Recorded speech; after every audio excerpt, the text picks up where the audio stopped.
Sleepy town settled for the night, where every lawn is tailored just right. And it's about time that the back porch light comes on.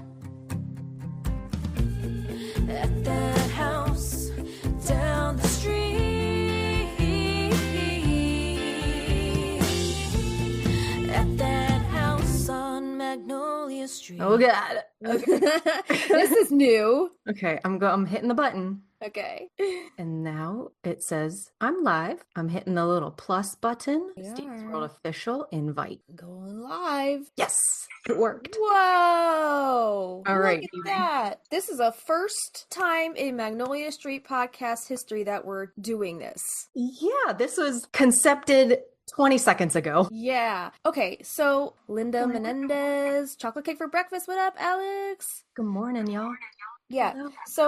So we just decided to go live on a whim. We are actually recording an episode about changelings, but we wanted to go live because we wanted to spill all the tea about all the latest Practical Magic 2 news that's dropped within the past couple days about where they're filming, those Jet and Sally sightings, right? Yes. So we want to talk about all of that, and we wanted to do it while it was still fresh. And who knows, if this becomes a regular thing, maybe we can actually put a warning out beforehand to our followers, like the night before, like tomorrow 10 a.m. live, don't forget, mark it on your calendars, so then people expect to see our beautiful faces, and they're gonna get their lowdown, they're gonna get the tea on all the PM2 news. So hey witch, hey witch, hey. I'm Justina. I'm Christina. Welcome to Magnolia Street, your one and only musically inspired Practical Magic Fandom podcast. Every week we deep dive on different aspects of the movie and the books, as well as treat your ears to our very own Practical Magic inspired original music. Yeah, so today's episode, in the shadowy corners of folklore, there's a chilling story told in whispers of babies stolen from their cradles, lovers who return home different, and family members whose eyes look the same, but whose souls are altered. These are the tales of the changelings, beings left in the place of the ones we love, while the real soul is spirited away to the other world. So today on Magnolia Street Podcast, we're pulling back the veil on the changeling myth. From eerie Irish ballads to Scandinavian fairy abductions, from tragic real-life cases like Bridget Cleary to fleeting magical mentions in Alice Hoffman's Practical Magic series, we'll explore the fear of the not quite human, the protective rituals meant to ward them off, and how, if you know where to look, the film Practical Magic may hold its own changeling story. So grab a pinch of salt, keep your iron close, and join us as we step into the twilight space where folklore and film entwine. Because today, on Magnolia Street, not everyone is who they seem. But before we get down to business, we have some business, right? Right. Yes. To start off, we have a new patron! Bow, bow, bow, bow, bow. Bow, bow, bow. Graham's Tales, aka Lindsay, and she's also left us a comment on our Spotify as well, which we'll get to in a second, but we do have quite a bit of feedback from our listeners. Do you want to read some of this feedback we have, Christina? Sure. So Claire SB, she said that love the Essex Witches episode from last week. I literally just finished it. Very insightful and taught me a fair bit that I didn't even know. One note in Chelmsford is said with the CH, so Chelmsford, like a ch sound at the beginning of the word change. Okay, Chelmsford. But everything else is spot on. All right. Who knew? I like that, because I would have just kept saying Chelmsford, because it's like, I was reading it like chemistry, like k, like the Right, hard okay. K sound, Yeah. And then we actually have a Spotify comment from our new patron, Graham's Tales. And she commented on our episode 131, Practical Magic 2 casting news and updates from this past month that we did. And she says, so many thoughts. I haven't listened to the whole thing yet here. I was thinking the grave is Gary's. I agree with it being the beginning of the show. That would be how they would figure out that the curse was not broken. But Sally says, we got work to do, meaning that it's not over. Yeah, I also agree. I do think it's Gary's. The little note that she says, we got work to do, I think that was like not being filmed. I think she was just saying that to Nicole because they were, yeah, I think they were both crying and she's like, get your shit together. We got a lot of work to do. Like, like that. Again, do it again. Yeah, exactly. Yeah. So they're like in the thick of like filming now. Like we just saw a second scene, the behind the scenes leak. So that's what we're going to talk about today. So Yeah. snowballing off that Spotify comment on our last PM2 update episode, we have plenty more coming your way right now. So we have a lot of feedback from our peanut gallery, aka you guys right here on our Instagram, in our DMs and our comment sections from the past few days or so. And as you guys have probably all seen, around Tuesday, Wednesday of this past week, the date of this week is August 19th, 20th. By the time you're listening to this episode, it'll already be come and gone. That's why we're doing this live right now, right? So let's unpack this scene a little bit. We have a Sally and Aunt Jet walking around a small town of what looks like it could be Maria's Island, right? But nothing visibly the same as the Maria's Island that we saw in the first film. It's kind of like an uncanny valley Maria's Island, right? Something's off. It is, because we know that one main street that they filmed in Coopville. So they're trying to broaden our minds to say, okay, this aesthetic goes into these maybe other streets. It's a whole town, but you're like, where's that pier? Where's that post office? Where's the marketplace? Michael's food market. So yeah, we're seeing a lot of fish houses and awnings and the little like lobster sign in these shots. Yeah. Lots of extras. Lots of extras. And I was under the impression that, like, obviously it's Hollywood. They can block off a whole street section or, they can make a backlot look like a real working town. But I'm like, where is this? It's so like, it looks familiar, but it's not. Like, something's just off. But then we saw, there's like, if you saw in one of those videos that leaked all over TikTok, there's a big blue screen blocking off like a whole section, like, I guess the back end of where they're filming. I'm wondering if they like or quote blue or green screen the old Maria's Island, like behind them, like onto this blue screen to make it look like they're actually walking like on an extended portion of that street that, we know. I could definitely see that. Either that or they're going to like color correct the other buildings, because you can kind of see a brown building behind that blue screen. And maybe it's still all these buildings have the small town charm, but they're like, we're not going to paint the whole town like they did in Coopville. So right. Either way, they're using the CGI a little bit here. They definitely are, and that's all, that's movie magic, baby, right? They could do anything they want to do. Yeah. And we're just seeing like the behind the scenes, like they're going to make movie magic. They're going to put their spit shine on it at the very end, and we're not seeing what it's going to actually look like. So we have to keep that in mind too. And then also the Massachusetts license plates. Did you see that? I didn't. This is okay, but on like a station wagon, like an old school. When was the last time you saw a wooden paneled station wagon like that? My front yard neighbor had one of those cars growing up in the 90s. Right. Okay, so they're trying to like put here and there little bits of the 90s, and I can appreciate that. So right. Chocolate Cake for Breakfast earlier said about, I think we were saying Osyth, and she said it's Oseth. Like Seth, I think. Like Joseph. Like Oseth. Joseph. Yep. Broseph. Joseph. Yes. And she also said, someone sent me that blue screen place. It was in London. Yeah. Somebody did give us a pin of the actual location. So we're going to talk about that in a minute. Okay. But I just thought it was interesting because, like, we know they're filming in the UK, right? We know that they're there right very now. Right very now. So when I saw this video leaking, I was like, okay, cute little town. This could be the UK because we know they travel to Essex in Book of Magic. So could this be in Essex somewhere? But then I saw the Massachusetts license plate and I was like, oh, they're trying to make this Maria's Island. I know. I don't know how I feel about that. Did you see Joey King's story maybe 2-3 days ago? No, what was it? She was talking about, she was munching away on something, but she was talking about Yorkshire pudding.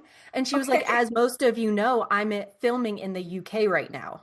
And that's all she said. So I'm like, okay, she's there too. So maybe she's got some scenes going on as well, Right. Yeah. We have a comment. Just a little witch, mostly a mom. Cute Handle says, side note, I have an awesome sweatshirt I had made that says Maria's Island and has a sketch of Sally's Apothecary Store. Etsy is like an oasis for obsessive millennials like myself. Just a little witch, mostly mom. We have a Teespring shop with tons of practical magic designs that both me and Christina have kind of created. And some stuff are inside jokes from the podcast. Check out our Teespring. It's in our bio link on our Instagram profile.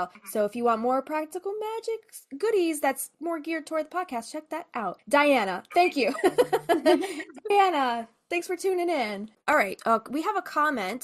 Some of these additional comments are from the location, like the videos that leaked. And Zach Jude Lacey Camara says, I'm not gonna lie, I'm a little nervous about this. It says they're in London, but this doesn't look like London. I've been to London and the architecture is so American, and I don't know if they had the budget to reconstruct an entire Americanized town in London for the film. I'm just scared that we aren't gonna see the Victorian house in the second film. Ugh, right? I'm keeping my fingers crossed. I hope we get to see the original spellbook with tons more pages added, but I suspect they don't film scenes in chronological order, so I'm assuming they're doing bigger scenes that require London from the book, that may be coming back to Washington to reconstruct the house and the film scenes there. I'm panicking. Us too. We're panicking too. And I think the Massachusetts license plate in this TikTok video that leaked, I think that's confirmation that they are unfortunately filming Maria's Island scenes over there. Yes, and we haven't had anybody say that Coopville's been taken over again, unfortunately. So, but it could be out of order. We can have our fingers crossed that we still have time because it's only August 2025. So September next year. I know, the years are flying by, right? So hopefully they get that house back up and running. But yeah, I'm kind of worried as well. I know. Yeah. So a couple days before this behind the scenes leak came out of this this uncanny valley Maria's Island, I saw something floating around saying that they were currently filming in Dorset. Am I saying that right? My UK peoples over there, are we saying, is it Dorset? So Claire SB says, if this is Jet, then the Dorset, England recent filming might be the new place the practical magic house is set, rather than in Coopville, Washington, etc. So this would be a scene where she's walking home from the library, or Verbena, seeing Sandra holding and walking with her. Just assumed it's them walking home from wherever Sally is working, like it says in the book near the beginning. Can't believe they've set it all up to look like their town, but here in England. So, Agreed. Agreed. So after speculating on this new behind the scenes location for the rest of the day, we got a tip from @Esoteric Isle, who sent over the location of the most recent shots. And what Chocolate Cake for Breakfast just said, it is in the it's Hamptons. Am I saying this right? Worcester? That's how they say it in Boston. I know that's probably like Worcestershire. Yeah, the Hamptons Worcester Park, which is a private estate in South London. A private estate? Does that mean like gated community? Probably a gated community, which means that it was probably easier for them to block this off to the public. Yes. But look at these trees. Like, fall has already found this part of the country. Orange-tipped trees, and this is beautiful. Yes. Very quaint. I wanted to comment back on what I think Claire said about them walking home from the beginning of the book.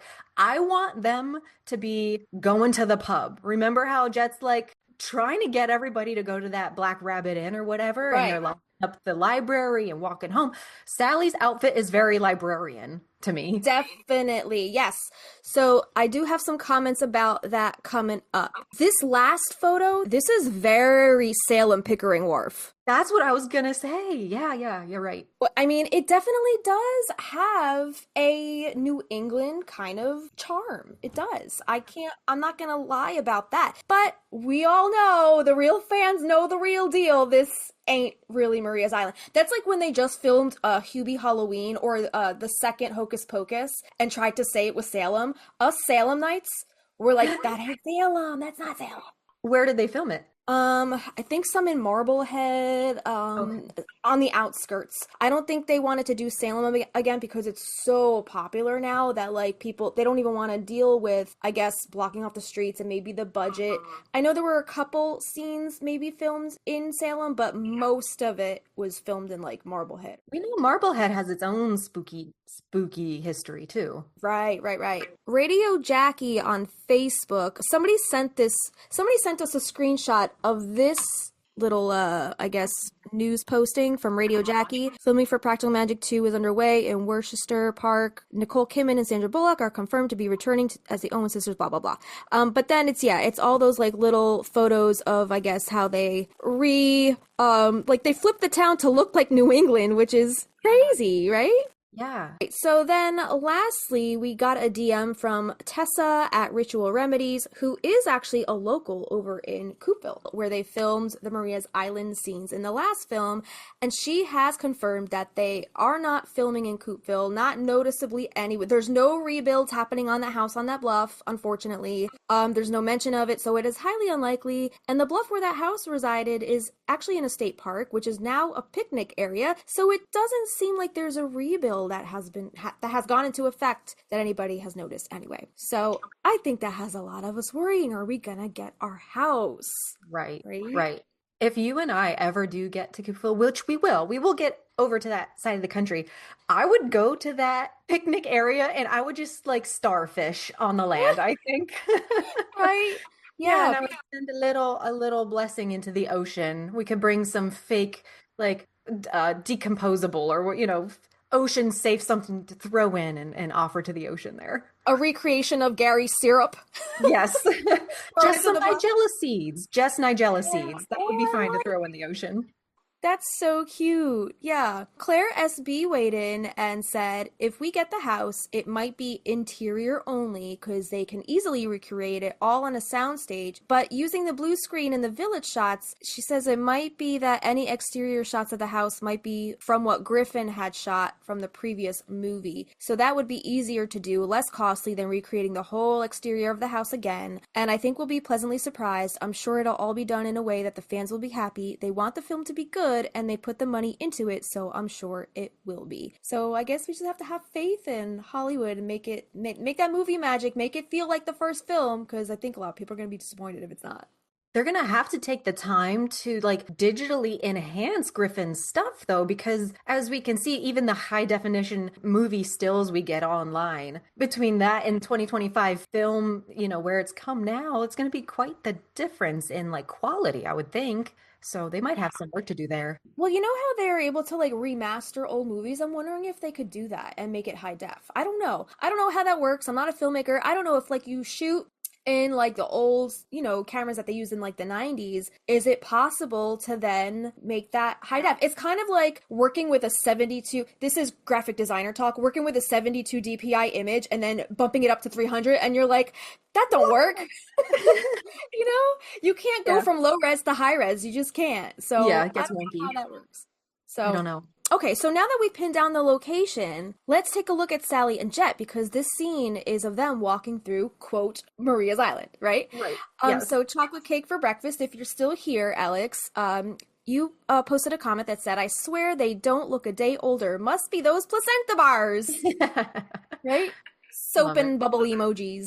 And then Tessa at Ritual Remedies weighed in and said, where's Aunt Frances? And what happened to Sally's store? So I had to comment back and I said these are both very valid questions. And I'm going to say, I think Aunt Frances is not in this scene because if I remember correctly, in the beginning of Book of Magic, don't Jet and Sally work together at a library? They do. I'm not sure Franny was a part of the library scene. Right, exactly. So I'm thinking they might be on their way, like you said before, Christina, to the Black Rabbit Inn for their, quote, last supper.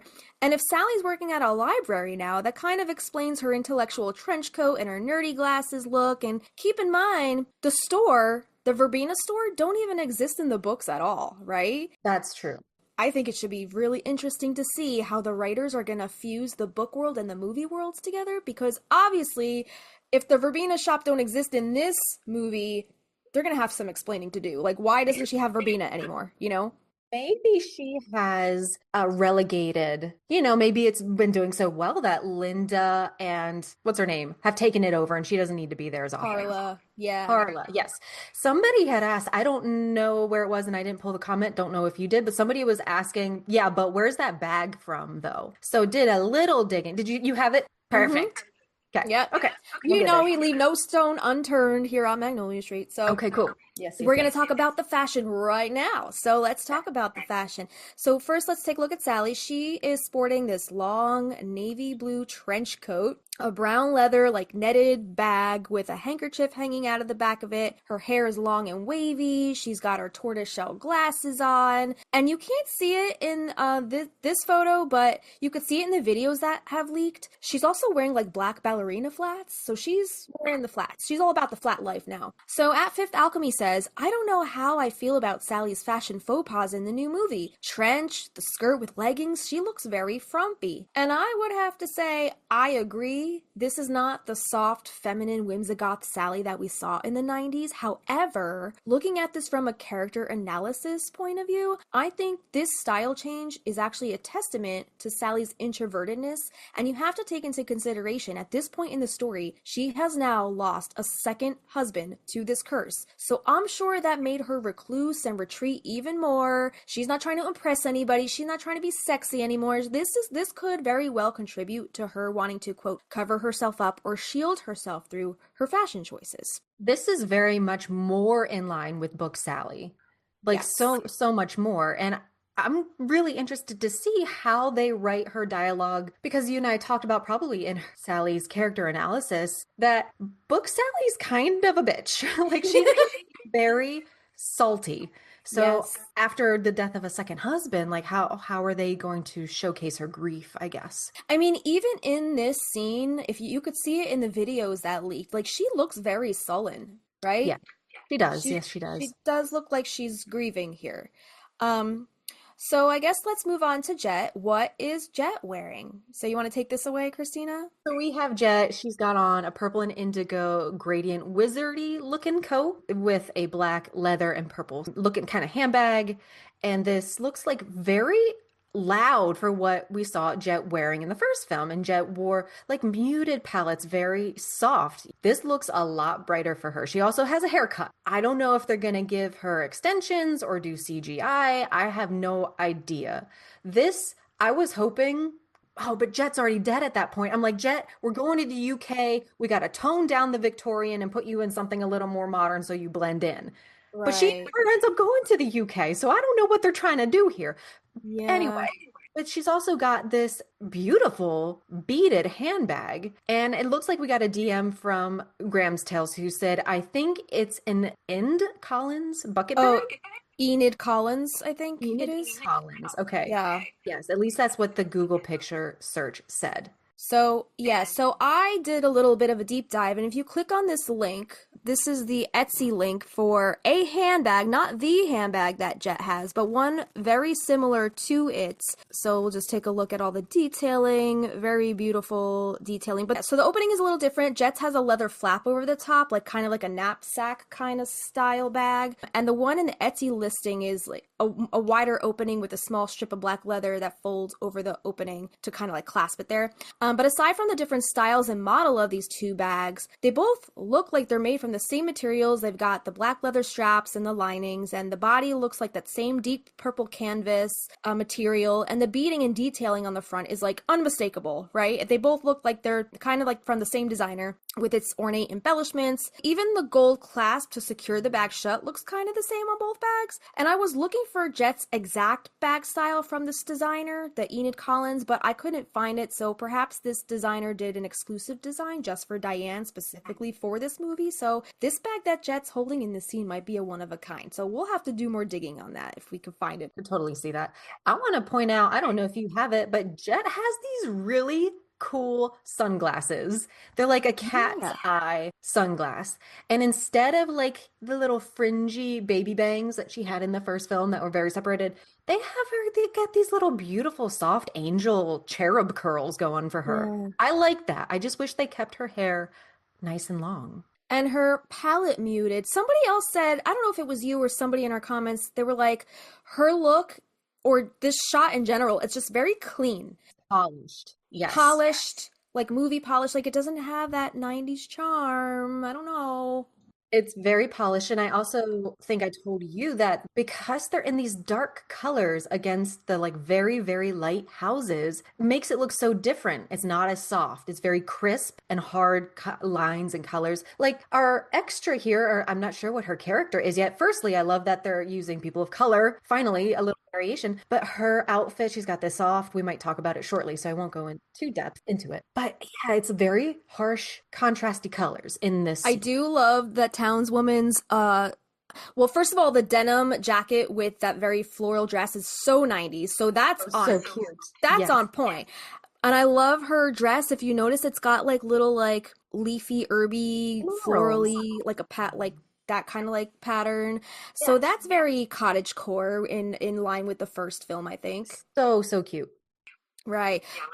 But Sally and Jet, like what's going on with these dark colors and this like very, but I don't know, maybe that was the intention, to make them very stark against that crisp, clean, like, you know, white picket fence town, you know? So I mean, maybe it's supposed to show how they're grieving because this curse is still running rampant, you know? So yeah, Sally has lost another husband. Jet at this point probably knows she's about to die. So I don't know if that has anything to do with their color choices for their clothing. So next up, can we talk about Sally's jewelry and her necklaces? Because aside from she's wearing the same necklace that she does in the first movie, the little choker beaded one. You see that? Yes. And then you pointed out in our last fashion analysis, Christina, she's also wearing that same, that watch, right? Her little leather, so a little watch. Yes. But I just think it's so interesting. Sally, over the years, has these two, like, tried and true pieces that she can't live without. And, like, I'm kind of the same way. I've been wearing this ring on this finger since probably I was, like, I don't know, 22 years old. I see that ring all the time and I'm like, I wish I could wear jewelry. I really like that because it looks cool on your middle finger for sure. Thanks. Yeah. Linda says times change and even witches can change too. Lots of things in their lives have evolved. I know. One thing I will say, especially in this photo, if you notice her no veneers. Like I love that her smile is so natural still. She's so beautiful and that makes her her. So aside from that beaded choker necklace that she has on, she's also wearing what looks like a blue dove or angel pendant. You see that? Oh, Look at what that. is what is it? Is it a dove? Is it an angel? What is It that? looks like it could be a dove. White winged dove.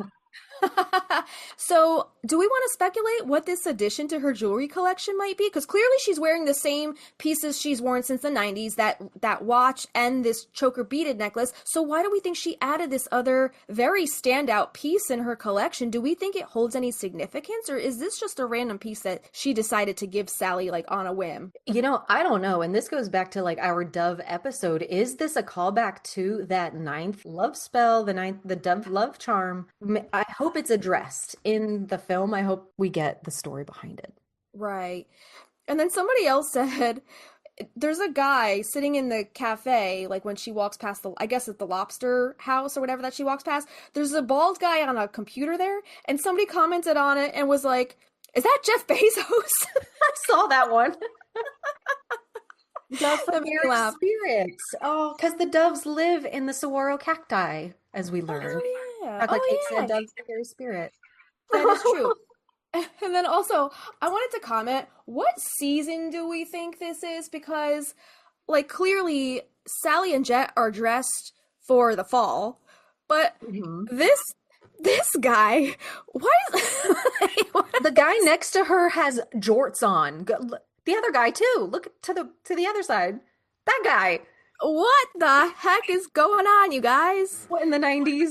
What's with the jorts? Yeah, so that's my only thing is like, all right, are we in spring? Are we in summer? Is it the spring? Is it the summer solstice? Is it March 8th, 1998? What's going on here? I had to medicate myself last night because my brain has just been on an emotional, what are those called? Treadmill. Over these photos, I'm like, oh my God, don't be disappointed. Just go into this as a whole new thing. It's going to be different. It's going to be different. It's 2026 when this comes out. So Right. Yeah. we got to give them a break. Chocolate cake is still here. Yes, she says Worcester Park in New England, residential housing estate. New England style. And then she says 645 houses in 30 acres of green park built in 2011. Chocolate Cake says it's starting to look like early autumn here in England. Okay. Thank you everybody for weighing in, sending us your comments. Just keep the conversation going. Yeah, I do hope to do this more because this is cool. We get to talk to you guys like live, and you guys get to see all the mess ups and Yeah. gremlin energy in the live and in the flesh. Yeah. So Yes. Was there this one last Chic Dogs and Magnolia Dreams thing you wanted to point out? yeah, it was just a comment that somebody sent us about the sound guy, the guy holding the boom mic. They were like, "What a full body workout for the sound guy!" Yeah, how do they boom like that all day long? All day long. The upper body, they gotta be like, I know, right? Yeah, so that was the only other thing that I had for the PM2 news. Did you have anything else, Christina, before we sign off the live here? Yes. So Sally's bag, somebody asked where Sally's bag was from, and I was trying to do a little digging, and it's like a $580 bag from Rixo, Rixo. I have a specific name. Is that how you say it? Rizzo? I think, was that, yeah, because wasn't that the same company that her dress was from the cemetery scene? I feel like it sounds familiar. It might be. But it has a specific name. It's in our comments somewhere. So if you got $580 laying around, but there in the Google image search, there were so many other similar ones. Right. But this was the closest visual with that because it has like a little flap over the top, and the stitching very similar. Cool. I'll have to definitely deep dive and hunt for that one. And then obviously if anybody wants any of these links to these, I guess the fashion that they're sporting during these scenes, check out our show notes for this episode. And I just saw you created, Christina, a PM2 playlist of our episodes of all of our coverage. So if you guys want to go back, back in time and kind of follow along, go down that rabbit hole, we do have a PM2 news playlist. That was a great idea, my friend. I like that. Yeah, I think we should do that from now on, especially with the PM2 news, because it's been coming out so fucking fast. I feel like we can't keep up. Especially getting people the lowdown in real time is so hard to do with our 1 week out episode. Yes. Okie doke. All right. Are we ready to talk about changelings now that we got all that out of our system? Yeah, I'm excited. Thank you again for everybody who came to our live. We'll try to do more. Yeah.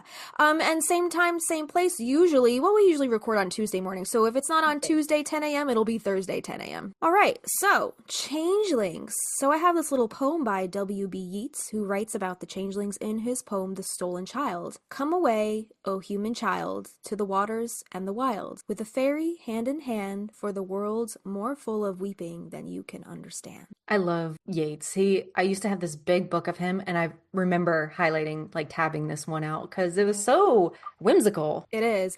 Francesca Leah Block, that woman who writes all the mermaid smut that I was reading in the bathtub that one time, she actually has a book called The Waters and the Wild, and I think it's about a changeling. I never finished reading the whole thing. Okay, very nice. But I think it is. But The Waters and the Wild, I was like, oh, that sounds familiar, and that's probably why, because I was like, oh, it's in that book. So we're gonna start with the film first. So Practical Magic, the movie, never mentions changelings outright, but if you watch the film through a folkloric lens, there is one hiding in plain sight. In old fairy stories, a changeling is someone who looks like your loved one, but deep down isn't them at all. Their true self has been spirited away, replaced by something wrong, or we like to use the term uncanny valley, right?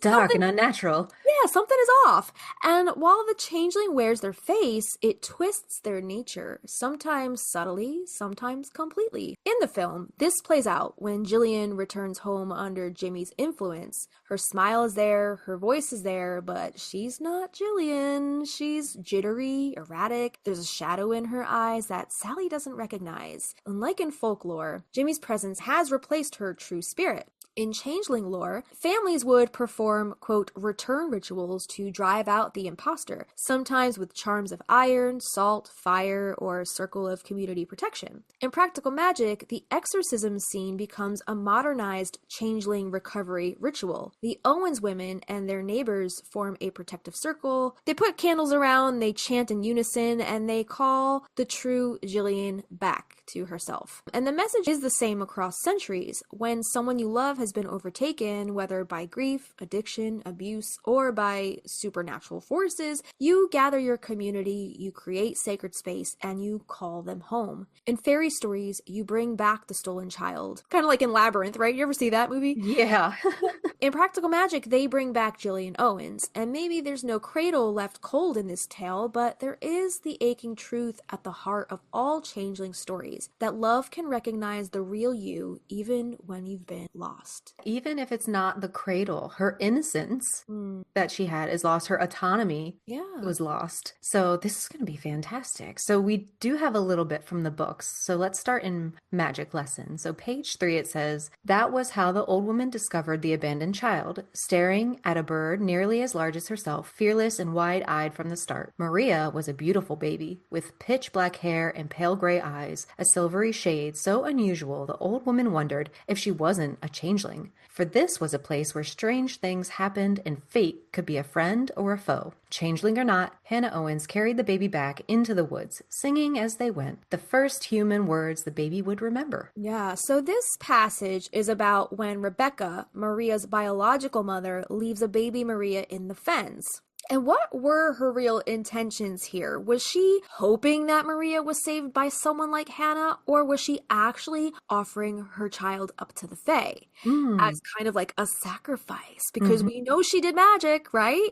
And as we know, the Fens is a liminal space, and the Fae throughout folklore have been known to dwell in those in-between liminal spaces and in-between times, like twilight or dusk, like, you know. It's giving that scene from Witch, where she's like with the baby in the field and then she looks away for a second and baby's gone. Yeah. You know, or Outlander, because remember I've said in the past, Rebecca reminds me of Galus. Yep. Remember Galus? And there is a scene in Outlander about a changeling involving Galus. So we're going to talk about it later on when we get to pop culture. But yes, definitely reminds me of those scenes from, we've seen tons of changeling scenes in movies, right? My question is, was she trying to offer Maria up to the Fae? Was Maria an actual offering, and then she got saved and she was like, oh shit, well now I have to do damage control and act like I actually loved her or wanted better for her, like, you know? I'm trying to remember because she hid her pregnancy from Lachlan for the whole time. So I'm wondering if she had Maria and was like, well, I know a witch that'll take care of this baby until I can come back with Robbie Robinson. Or unless she wanted the child to disappear, hence the Fae come and take it away, like Labyrinth vibes. What David Bowie just poof. Yeah. With his freaking Goblin King package pants, right? So I'm wondering if she actually wanted just the child to disappear, and maybe here, Faye, you come deal with it. You handle this baby. I don't want it, you know? I could see that. I could see her just wanting to run off with Robbie with no ties, responsibilities. Yes. Yeah. So Changelings and the Fens, where Rebecca left baby Maria, the Fens, it does have those connective threads, especially when you look at folklore contextually. So here are some of the ways that they overlap and why Alice Hoffman's choice to place Maria in the Fens is so evocative. Number 1, the Fens as a liminal landscape. Folklore often situates supernatural events in liminal spaces, thresholds between worlds. The Fens is like the marshy wetlands in England, where historically it was seen as this eerie, haunted place associated with will-o'-the-wisps, fairies, and restless spirits. And we talked a little bit about the will-o'-the-wisps and St. Elmo's fire in our recent nautical lore episode. Guys, go check that out. That was a few episodes back. And then liminal landscapes equal liminal beings. Just as the Fens is neither land nor water, a changeling is neither truly human nor truly fairy. It's so spooky. Very, right? It's like a skinwalker. Ooh, no. Oh, I just got the chill. I hate the idea of those. No, they're just a little bit off. But I do hope we see a lot of the Fens in the PM2 movie. That would be so cool. It would be very beautiful. Right? Because that movie's coming out, September? So right in time for spooky season. I think this film could go very spooky if they wanted to. Mm-hmm. Let's look at the folklore of the Fens. English Fenland folklore is rich with fairy and spirit lore. Stories from Cambridgeshire, and I feel I'm botching all of these Shire words, and I know our UK friends across the pond they're like, God damn it, these girls can't freaking get it right. Calming. Guys, please keep correcting us. We don't mind. We want to say it right. Yeah. We're just dumb. Stories from Cambridgeshire and Lincolnshire include fairy kidnappings, lights that have led travelers astray, and boggarts, also known as marsh spirits. The damp, misty landscape was often imagined as a place where the human world and the other world overlapped. Perfect terrain for fairy abductions and changeling swaps. And number 3, protective abandonment versus stolen children. In Hoffman's tale, Rebecca leaves baby Maria in the fence to be saved by fate and magic. Or does she? You don't think she was just leaving her there to die, honestly, if I'm giving my honest opinion. This is an inversion of the changeling myth. Instead of a child being stolen away into the marshes by fairies, the child is entrusted to them. It turns the fens from a place of fear into a place of protection, reworking the folklore. Number 4, changelings as nature's claim. Some scholars view changeling stories as metaphors for the land, quote, claiming what is not meant to thrive. Sickly children, outsiders, the uncanny. There it is. Wetlands like the fens were often depicted as, quote, hungry landscapes that swallowed up villages, cattle, and sometimes people.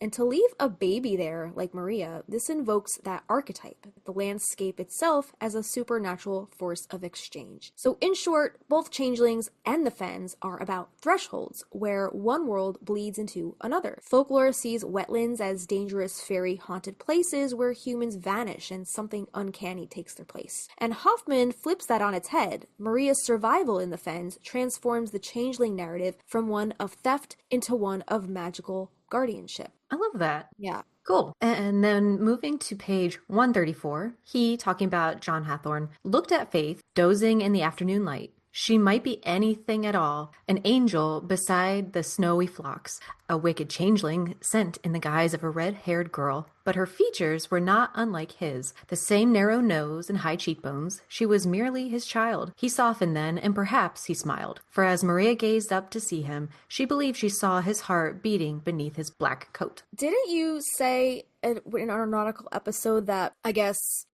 sailors didn't want red-headed people on board because that meant that they were a witch or something of the sort? I'm wondering if that was like the same thing, like in general back in the day. Like if someone was a redhead, then she must have been taken by a changeling, or she must have been some kind of like supernatural being, you know? And we know that John has spent his fair share of time on ships as well. Right. So he knows that lore. Yeah. He knows that lore. So where is that red gene coming from? Rebecca, right? She has red hair. Yes.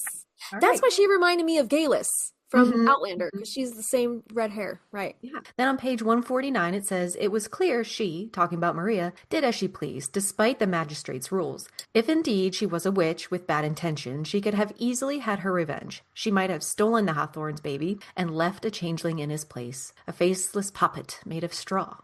So that was the last mention in Magic Lessons. And then moving on to Rules of Magic on page 178. All that year, Vincent had earned cash by busking on corners and in subway stations. His exceptional voice made people cluster around, especially when he sang of the troubled times. He felt connected when he performed. He found that if he put away his guitar, there was nothing inside him. It was as if when he had been stolen as an infant, he had come back as a changeling, as if someone had reached inside him and grabbed his heart to keep under lock key.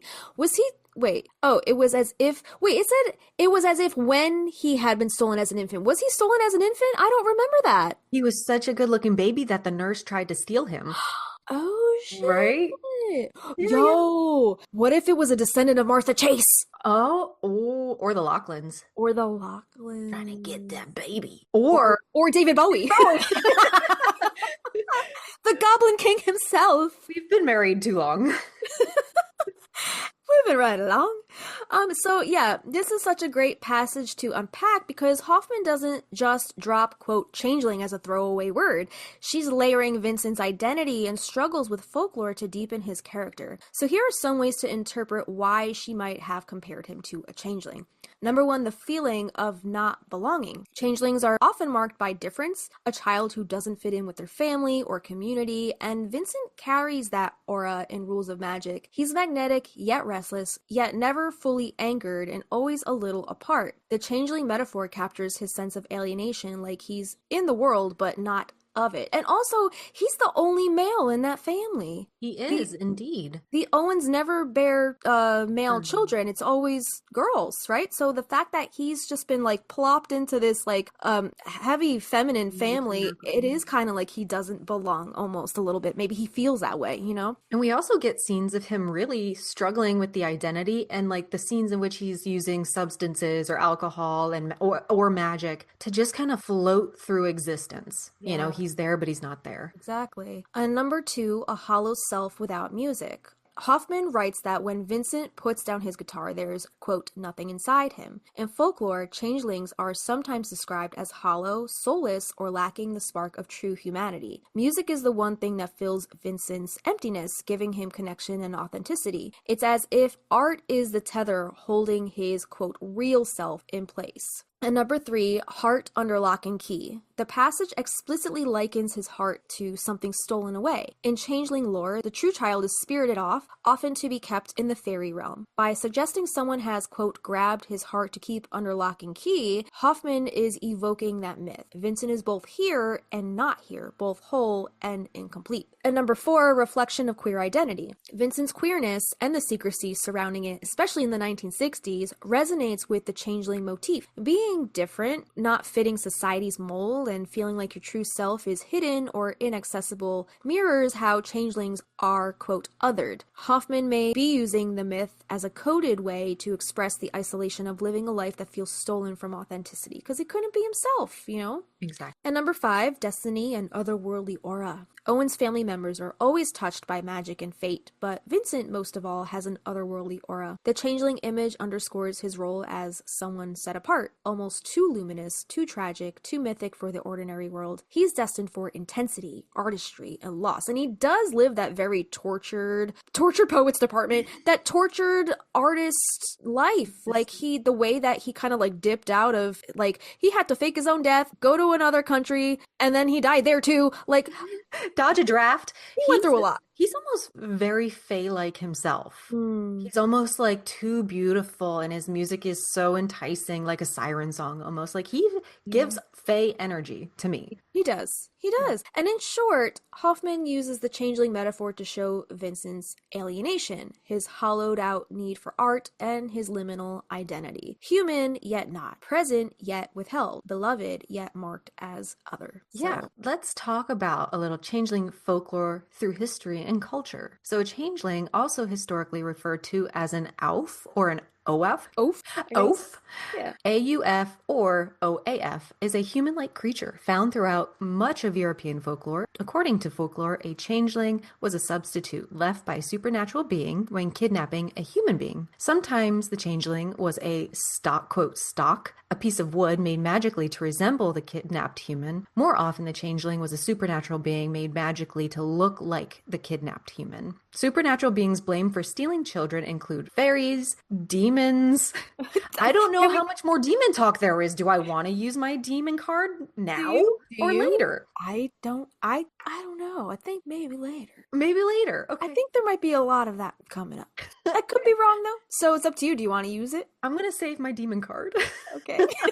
Trolls and Nereids and many others. Usually the kidnapped human was a child, but there were cases, particularly in Scandinavia and Ireland, where adults were taken. Some modern scholars have argued these stories of replaced children originated as folklore explanations for autism and other developmental conditions. So a changeling is typically identified via several traits, which vary from culture to culture.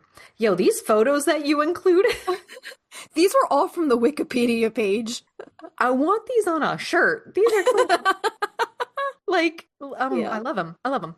In Irish legend, a fairy child may appear sickly and will not grow in size like a normal child. It may have notable physical characteristics such as a beard or long teeth. They may also display intelligence far beyond their apparent years and possess uncanny insight. A common way that a changeling could identify itself is through displaying unusual behavior when it thinks it is alone, such as jumping about, dancing, or playing an instrument, though this last example is found only within Irish and Scottish legend. And this is a quote. It says, "A human child might be taken due to many factors. To act as a servant, the love of a human child, or malice. Most often, it was thought that fairies exchanged the children. In rare cases, The very elderly of the fairy people would be exchanged in the place of a human baby so that the old fairy could live in comfort, coddled by its human parents. Oh, that's very sad. Simple charms, such as an inverted coat or open iron scissors left where the child sleeps, were thought to ward them off. Other measures include a constant watch over the child. Folklorist D.L. Ashliman proposes in his essay, Changelings, that changeling tales illustrate an aspect of family survival in pre-industrial Europe. A peasant family's subsistence frequently depended upon the productive labor of each member, and it was difficult to provide for a person who was a permanent drain on the family's scarce resources. Quote, the fact that the changeling's ravenous appetite is so frequently mentioned indicates that the parents of these unfortunate children saw in their continuing existence a threat to the sustenance of the entire family. Changeling tales support other historical evidence in suggesting that infanticide was frequently the solution selected. So the killing of the children. So they're saying they would murder their child? Yeah. Fairies would also take adult humans, especially the newly married and new mothers. Young adults were taken to marry fairies instead, while new mothers were often taken to nurse fairy babies.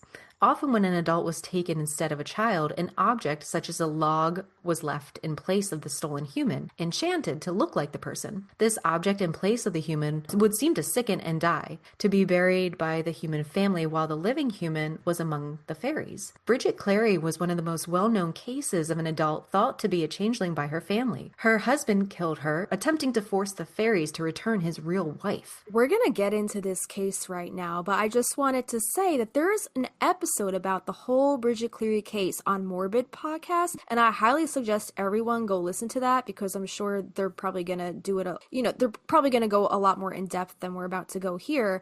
But we are going to talk about that right now. So Bridget Cleary, this was around, I guess, March 1895 was when she died. So she was an Irish woman who was murdered by her husband. She was either immolated? What is immolated? Or her body was set on fire immediately after her death. The husband's stated motive was his belief that she had been abducted by fairies and replaced with a changeling, which he then killed. So in his mind, he killed the changeling, not his wife. Immolated means death by burning. Got it. Okay. So the gruesome nature of the case prompted extensive press coverage, and the trial was closely followed by newspapers across Ireland.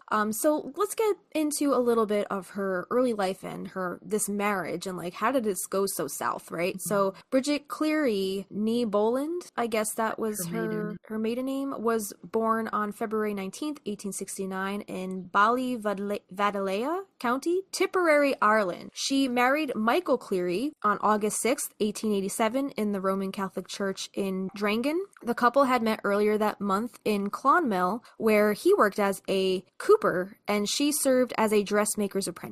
Despite their 8 years of marriage, the couple had no children by the time of Bridget's death. A cooper is a craftsman who produces wooden casks, barrels, vats, buckets, tubs, etc. Got it. Okay. And then she was a dressmaker's apprentice. So despite their 8 years of marriage, the couple had no children by the time of Bridget's death. After the wedding, Bridget returned to her townland of Ballyvadalea to live with her parents, while Michael continued to work as a cooper in Clonmel. During this period of living apart, Bridget's independence grew, with her keeping her own flock of chickens and selling the eggs to neighbors. Somewhat unusually for the era and location, she was also a professional woman. She obtained a Singer's sewing machine, state-of-the-art at the time, and was variously described as a dressmaker and a milliner, made hats. Following the death of Bridget's mother, the Clearys found themselves responsible for her elderly father, Patrick Boland. His residence with the couple enabled them to secure a house reserved for laborers. Neither Bridget nor Michael was entitled to this cottage, but as Patrick had been a laborer in his youth, they were able to acquire the best house in the village. However, there was no widespread interest in the house as it was built on the site of a supposed fairy ring fort. Oh. So a ring fort, also known as a leos or raths from the Irish, referring to an earthen mound, are the remains of stone circles ring forts, hill forts, or other circular prehistoric dwellings in Ireland. So like Craignadoon from Outland, like a circle of stones? Yeah. We have a circle of trees out here. Actually, there's two, and I just want to do witchcraft, and it's so bad because it's like on this little knoll, and it's just this perfect circle of trees. It's so It's gonna beautiful. steal you back in time, and then Afraid to like put my arm through it. yeah, don't do it. Then no, you won't be able to do the podcast anymore. You'll be dancing with the fairies somewhere. Right. Yeah. So their house was supposedly built over an old circle of stones that I guess was no longer there. I guess there was some fens like, liminal activity over their property maybe, or maybe that's what was believed by the other townspeople. Let's talk about Bridget's disappearance. Bridget was reported missing in March 1895. She had evidently been ill for several days. Her diagnosis was said to be bronchitis. More than a week into her illness, on March 13th, 1895, a physician visited her at her home. Her condition was considered sufficiently grave that a priest soon followed to administer her last rites. Several of Bridget's friends and family attended her over the next 2 days, and a number of home remedies were administered, including one ritual that anticipated her later demise. Her father and her husband accused her of being a fairy sent to take Bridget's place. Urine was thrown on her. She was carried before the fireplace to cast the fairy out. By March 16th, rumors were beginning to circulate that Bridget was missing, and local police began searching for her. Michael was quoted as claiming that his wife had been taken by fairies, and he appeared to be holding a vigil. Witness statements were gathered over the ensuing week, and by the time Bridget's burnt corpse was found in shallow grave on March 22nd, 9 people had been charged in her disappearance, including her husband. Surprise, surprise. A coroner's inquest the next day returned a verdict of death by burning. Now let's get to the trial. Legal hearings ran from April 1st to the 6th, 1895. A 10th person had been charged, and one of the original 9 was discharged at this stage, leaving 9 defendants bound over for trial. The court session began on July 3rd, and the grand jury indicted 5 of the defendants for murder: Michael Cleary, her husband; Patrick Boland, her father; Mary Kennedy, James Kennedy, and Patrick Kennedy. Don't know who these people are yet. All 9 were indicted on charges of, quote, wounding, and the case proceeded to trial. So the evidence showed that on March 15th, Michael summoned a Father Ryan back to the Cleary household. So Ryan found Bridget alive but agitated. Michael told the priest that he had not been giving his wife the medicine prescribed by the doctor because he had no faith in it. According to Ryan, Cleary then said, quote, "People may have some remedy of their own that might do more good than doctor's medicine," end quote, or something to that effect. Like throwing urine on her and putting her in the fire? Right. What in the fuck? So Bridget was given communion, then Ryan departed, and then later that night, neighbors and relatives returned to the Cleary house. An argument ensued, again tinged with fairy mythology. So at some point, Bridget told Michael that the only person who'd gone off with the fairies had been his mother. Oh, she pulled out a your mom joke? Oh shit! Savage. He's like, "You've been stolen by the fairies," and she's just like sitting there on her deathbed like, "Your mom." Like, what? Your mom. That's great. So Michael attempted to force feed his wife, throwing her down on the ground before the kitchen fireplace and menacing her with the burning piece of wood. Bridget's chemise caught fire, like I guess her nightgown. Mm-hmm. Michael then threw lamp oil with kerosene on Bridget. The witnesses were unclear as to whether she was already dead by this point. Michael kept the others back from her body as it burned, insisting that she was a changeling and had been for a week previously, and that he would get his wife back from the fairies. So all this is going on in their house, and there's witnesses there, and nobody is stopping him from doing this to her. This is madness. Yeah. Oh my goodness. So as part of the trial, the jury was actually led out to the storage building where Bridget's body was being held for burial and where it was available for viewing. The jury were given the opportunity to see the condition of the body and the extent of her injuries, as well as to personally verify that the body was indeed Bridget's by looking upon her face. What the jury witnessed in the outbuilding convinced them of the horrible suffering Bridget had endured prior to her death. Charges against one co-defendant, William Ahern, that's a new name, were dropped. I guess he was one of the other ones that wasn't mentioned above. 3 others, John Dunn, Griffin? Descendant? John Dunn, Michael Kennedy, and William Kennedy were convicted of, quote, wounding. Okay. Patrick Kennedy was sentenced to 5 years of penal servitude. Michael Kennedy was sentenced to 6 months of hard labor. James Kennedy was sentenced to 18 months of hard labor. Who is this Kennedy family? Are they Right. This neighbors? Cousins? Yeah, I don't know. William Kennedy was also sentenced to 18 months of hard labor. Mary Kennedy was released owing to her age and frailty. And Patrick Boland was sentenced to 6 months of hard labor. That's her father. And John Dunn was sentenced to 3 years of penal servitude. So what, like, he had to become a cop? Penal code, isn't that like something to do with like cops? And like, I'm wondering if like he had to become an officer of the law in return for like, I don't know, he had to give them his service. But I'm like, if he's servitude, imprisonment with hard labor. Okay, so all right, yeah, so like a community servant. That makes more sense. I was like, why would they make him be a cop if he's, you know, Yes. committing crimes? Prison labor. Yeah. Got it. All right. So then Michael Cleary, her husband, was found guilty of manslaughter and sentenced to 20 years of penal servitude. He spent 15 years in prison. He was released from Mayborough, now Portloy prison on April 28th, 1910, and moved to the English city of Liverpool, where the Beatles are from which he emigrated to Canada in July of the same year. Hold on. He was found guilty of manslaughter. Isn't manslaughter when you accidentally kill someone? Like it was not intentional? Not premeditated. Not premeditated? Yeah. So what's up with that charge? That's a little, I don't know about that. What episode was this? Was this a Barry episode where we talk about all of the codes? The codes, yeah. Yeah. Murder, first degree, second degree, all that. Yeah, I think that was the Gary character analysis episode. Yeah. I think so. It's not a crime of passion like Jimmy's was. Right. I don't know. Yeah. Questionable. Why manslaughter? That's questionable charge. So then on October 14th, 1910, a black bordered letter was sent from the office of the Secretary of State, Home Department, London, to the Undersecretary, Dublin Castle, stating that Michael had emigrated to Montreal on June 30th. Let's talk a little bit about the public reaction and the aftermath of this whole case. So Bridget's death and the publicity surrounding the trial were regarded as being politically significant at the time. Irish Home Rule was an active political issue in England. William Ewart Gladstone's Liberal Party came to power on a Home Rule platform, but 2 years prior had lost its latest Irish government bill in the House of Lords. So press coverage of the Cleary case occurred in an atmosphere of debate over the Irish people's ability to govern themselves, and worries were expressed about the credulity, like I guess the credibility and superstition of rural Catholics.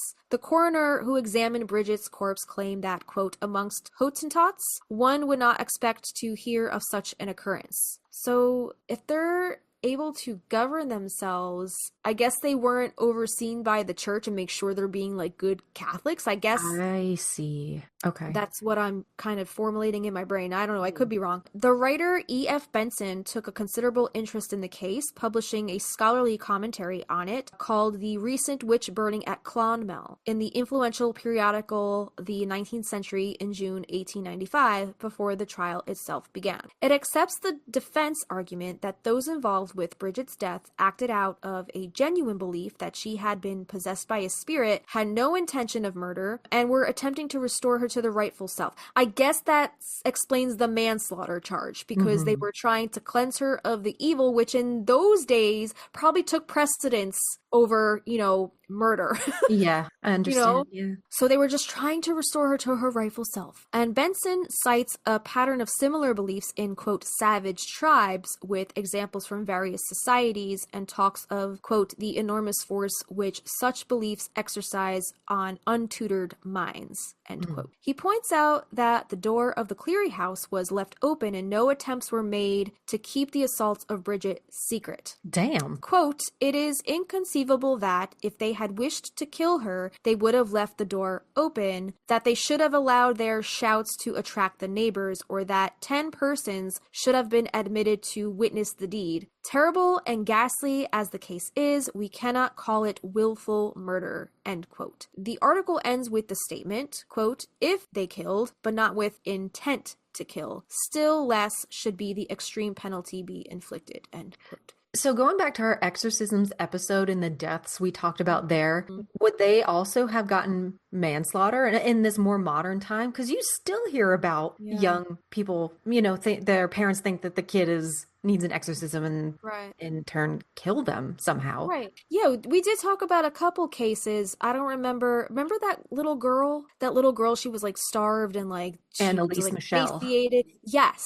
Mm-hmm. And there was probably like another one or two that we talked about on that episode. They probably were charged with manslaughter. You think so?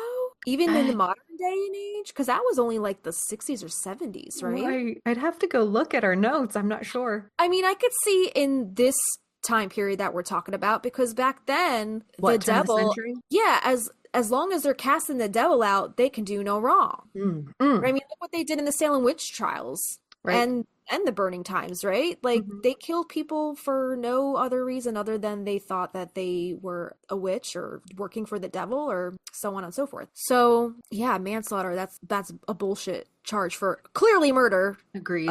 What we would consider murder in today's day and age, right? Whether you do it in the name of killing the devil or not, it's murder. If the door's open or the door's closed, guys, you killed somebody. Murder. So yeah. Okay, so in retrospect, Bridget's death has been popularly described as, quote, the last witch burned in Ireland, end quote, or as the subject of the last of the witchcraft trials. Although it has been noted that Bridget was never actually described as having consorted with the devil, which is customary with accused witches. Instead, she was thought to have been replaced by a fairy changeling. So very different, but also, I guess it's still in that realm of like, you're being possessed by otherworldly forces. Correct. And that's not of the Bible or God or, of the Christian Catholic faith. So some psychiatric aspects of the case. H. O'Connell and P.G. Doyle in 2006 speculated that the murder may have been the result of Michael developing a brief psychotic disorder which manifested as Capgras delusion owing to the stress of managing Bridget's illness. This became a case of folie à plusieurs after he persuaded others that she had been replaced by a fairy, the possibility that others complicit in the murder had learning disabilities that allowed them to become convinced of the delusion's veracity, and that was also raised. All of them? Right? They like 9 all people? had a learning disability? 9 people? Oh my God. Wow. So I guess there's a pop culture rhyme that goes along with this, which is also fucked up, but not surprising since we have like Ring Around the Rosie. We have all these 3 rhymes, right? So in English, nursery rhyme reads, are you a witch or are you a fairy or are you the wife of Michael Cleary? I like that. Cute. Did you just make that up? No, it's written here in the notes. Wait, where? Oh, I saw the popular culture. I like how you like smoothly transitioned to that. I was like, where are we? What? I'm the segue queen. Love it. Yeah, I guess so. Like the whole thing is just very unnerving, unsettling. I want to go listen to that Morbid podcast episode. Yeah, I have not listened to it yet. I love their research. Like they do such a good job. I know she's just published a couple books, but they were like featured on like Times Square's little jumbotron. And I'm like, you go girls. Right. In the podcasting world, that's something that we can aspire to be, right? Yeah. We can get there too. Sure. Yeah. Another little pop culture thing, it says The Last Burning by Cork playwright. So like a Cork playwright, the area of Cork, Patrick Galvin, first performed in 1974 in the Lyric Theatre Belfast, last performed by Ferris Bear Theatre in 2012, Dublin's Smock Ale Theatre. The play is about the relationship between Michael and Bridget and the unwavering conviction Michael has that his wife is a witch. So not possessed by a fairy, but I guess in this play, a witch. The play contains fictional, ethereal characters, including those who goad Michael's beliefs. Do you think he was seeing like visions of some kind of person edging him on, like, your wife is a fairy. Your wife is a fairy. You should go kill her, throw her in the fire. I love the accent. You like Could that? you go scroll back up and click on that capgrass delusion? Because Okay. if that's something he's suffering from, that makes me think of the ergot poisoning, that kind of hit Salem They during the same time as oh the trials. So okay. yeah, look that up while I'm reading. It looks like there are quite a few retellings of this Michael and Bridget story. So the burning of Bridget Cleary by Angela Bork and The Cooper's Wife is Missing by Joan Hoff and Marion Yates, both released independently of each year in 2000, are historical accounts of the case that attempt to contextualize the murder with the beliefs in fairies in Ireland during this period. There's the podcast Lore, devoted one of its episodes, Black Stockings, which was broadcast in July 2015, to the story of Bridget Cleary's murder. The story was one of 6 podcast episodes to be chosen to be adapted into its TV series. Bridget Cleary was portrayed by Holland Roden, while her husband Michael was portrayed by Cathal Pendred. Then there's The Hidden People of 2016, and this is a historical fantasy and horror novel by English writer Alison Littlewood that is based on the story of the Clearys. The events surrounding Bridget's death are the subject of a song called Changeling by Irish rock band The Riptide Movement on their 2016 album Ghosts. WMSR, RIP. No, Wish we had I you miss still. MSR. How can we still incorporate that somehow Right. without? Yeah, It would have to be just a Patreon thing where we jump in the songs from YouTube, I guess. I like that. I like that idea. Maybe do that as a Patreon thing. Where's the time? If we could, I'd love to. I know. Irish playwright Margaret Perry wrote the play Porcelain, first performed in the Abbey Theatre February 18th, 2018, about Bridget Cleary, and heavily influenced by Bork's book, as well as the theory that Michael Cleary and the other perpetrators had capgrass delusion, which Justina might be able to tell us about in a minute, Yep. and Frigoli delusion. What's that? Okay, I'm gonna look that one up too. A few more here. In 2019, the book called Dead Blondes and Bad Mothers discuss how Bridget Cleary was killed by her husband. In 2019, Irish singer-songwriter Mariah Sophia released a song, The Wife of Michael Cleary, as part of an album about wronged women. And lastly, that morbid true crime podcast released this episode, The Murder of Bridget Cleary, on the 4th of September, 2023. Very recent. Yeah. All those will be in our show notes and linked on our hero page if you want to check those out. Yeah, so capgrass delusion or capgrass syndrome is a psychiatric disorder in which a person holds a delusion that a friend, spouse, parent, or other close family member or pet has been replaced by an identical imposter. It is named after Joseph Capgras, the French psychiatrist who first described the disorder. And this is classified as a delusional misidentification syndrome, a class of beliefs that involves the misidentification of people, places, or objects. It can occur in acute, transient, or chronic forms. Cases in which patients hold the belief that the time has been, quote, warped or substituted have also been reported. It most commonly occurs in individuals who have been diagnosed with a psychotic disorder, usually schizophrenia. So perhaps he was schizophrenic before she even came down with these ailments. Yeah, I could see that. Put it over the edge, you know? Yeah. It has also been seen in brain injury, dementia with Lewy bodies. I don't know what that means. And other forms of dementia. It presents often in individuals with neurodegenerative disease, particularly in older age. It has been reported as occurring in association with diabetes, hypothyroidism, and migraine attacks. In isolated cases, the Capgras delusion was temporarily induced in a healthy subject by administration of ketamine. Oh. It occurs more frequently in females with a female to male ratio of approximately 3:2. Oh, and then I was looking up the Frigoli syndrome, which kind of seems like the same thing, but then I googled what's the difference between Capgras and Frigoli. So Capgras involves a delusion, the belief that a close person has been replaced by the imposter. In contrast, Frigoli syndrome is the delusion that a stranger is actually a familiar person in disguise, believing that multiple people encountered are just the same person. While both are forms of delusional misidentification syndrome, Capgras is a, quote, negation of familiarity, and Frigoli is a, quote, over-identification or hyper-familiarity with strangers. So that's the Almost difference. the opposite. Yeah. My question was, you read a little bit ago that it can also be attributed to diabetes, something so simple, Yeah. for that time that might also not have been detectable or treatable. I have no Right. idea when diabetic medications started to be administered, but something Right. as simple as that. Right. Yeah. Crazy. Yeah, it is. And it just sucks that, it wasn't, I guess, gone undetected, maybe wasn't treated prior to his wife falling ill, and then him just being able to use that as a scapegoat for murder. I don't know. So that was the case of the murder of Bridget Cleary. Again, go listen to the Morbid podcast episode. I'm sure they deep dived and went into all the little nooks and crannies of that whole case a lot better than we did. We'll link that in our show notes, but now we're gonna move on over to some folklore around the world. So starting in Scandinavia.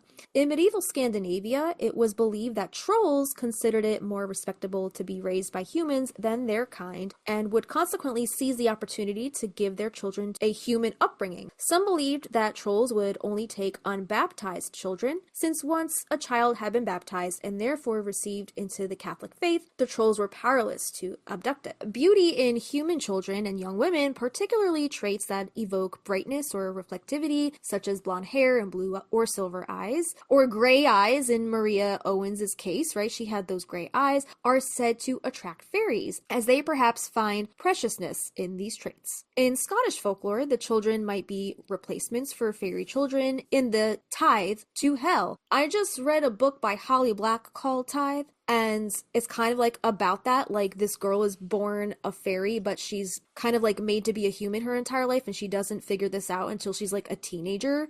And then the fairies come back to get her, and they bring her back to the fairy world, and she has to like fake being a normal person to be sacrificed into this tithe. Okay, yeah. But she's actually a fairy. It's wild. Yeah, she's actually a fairy. And then also there's a podcast called Fairy, Faery.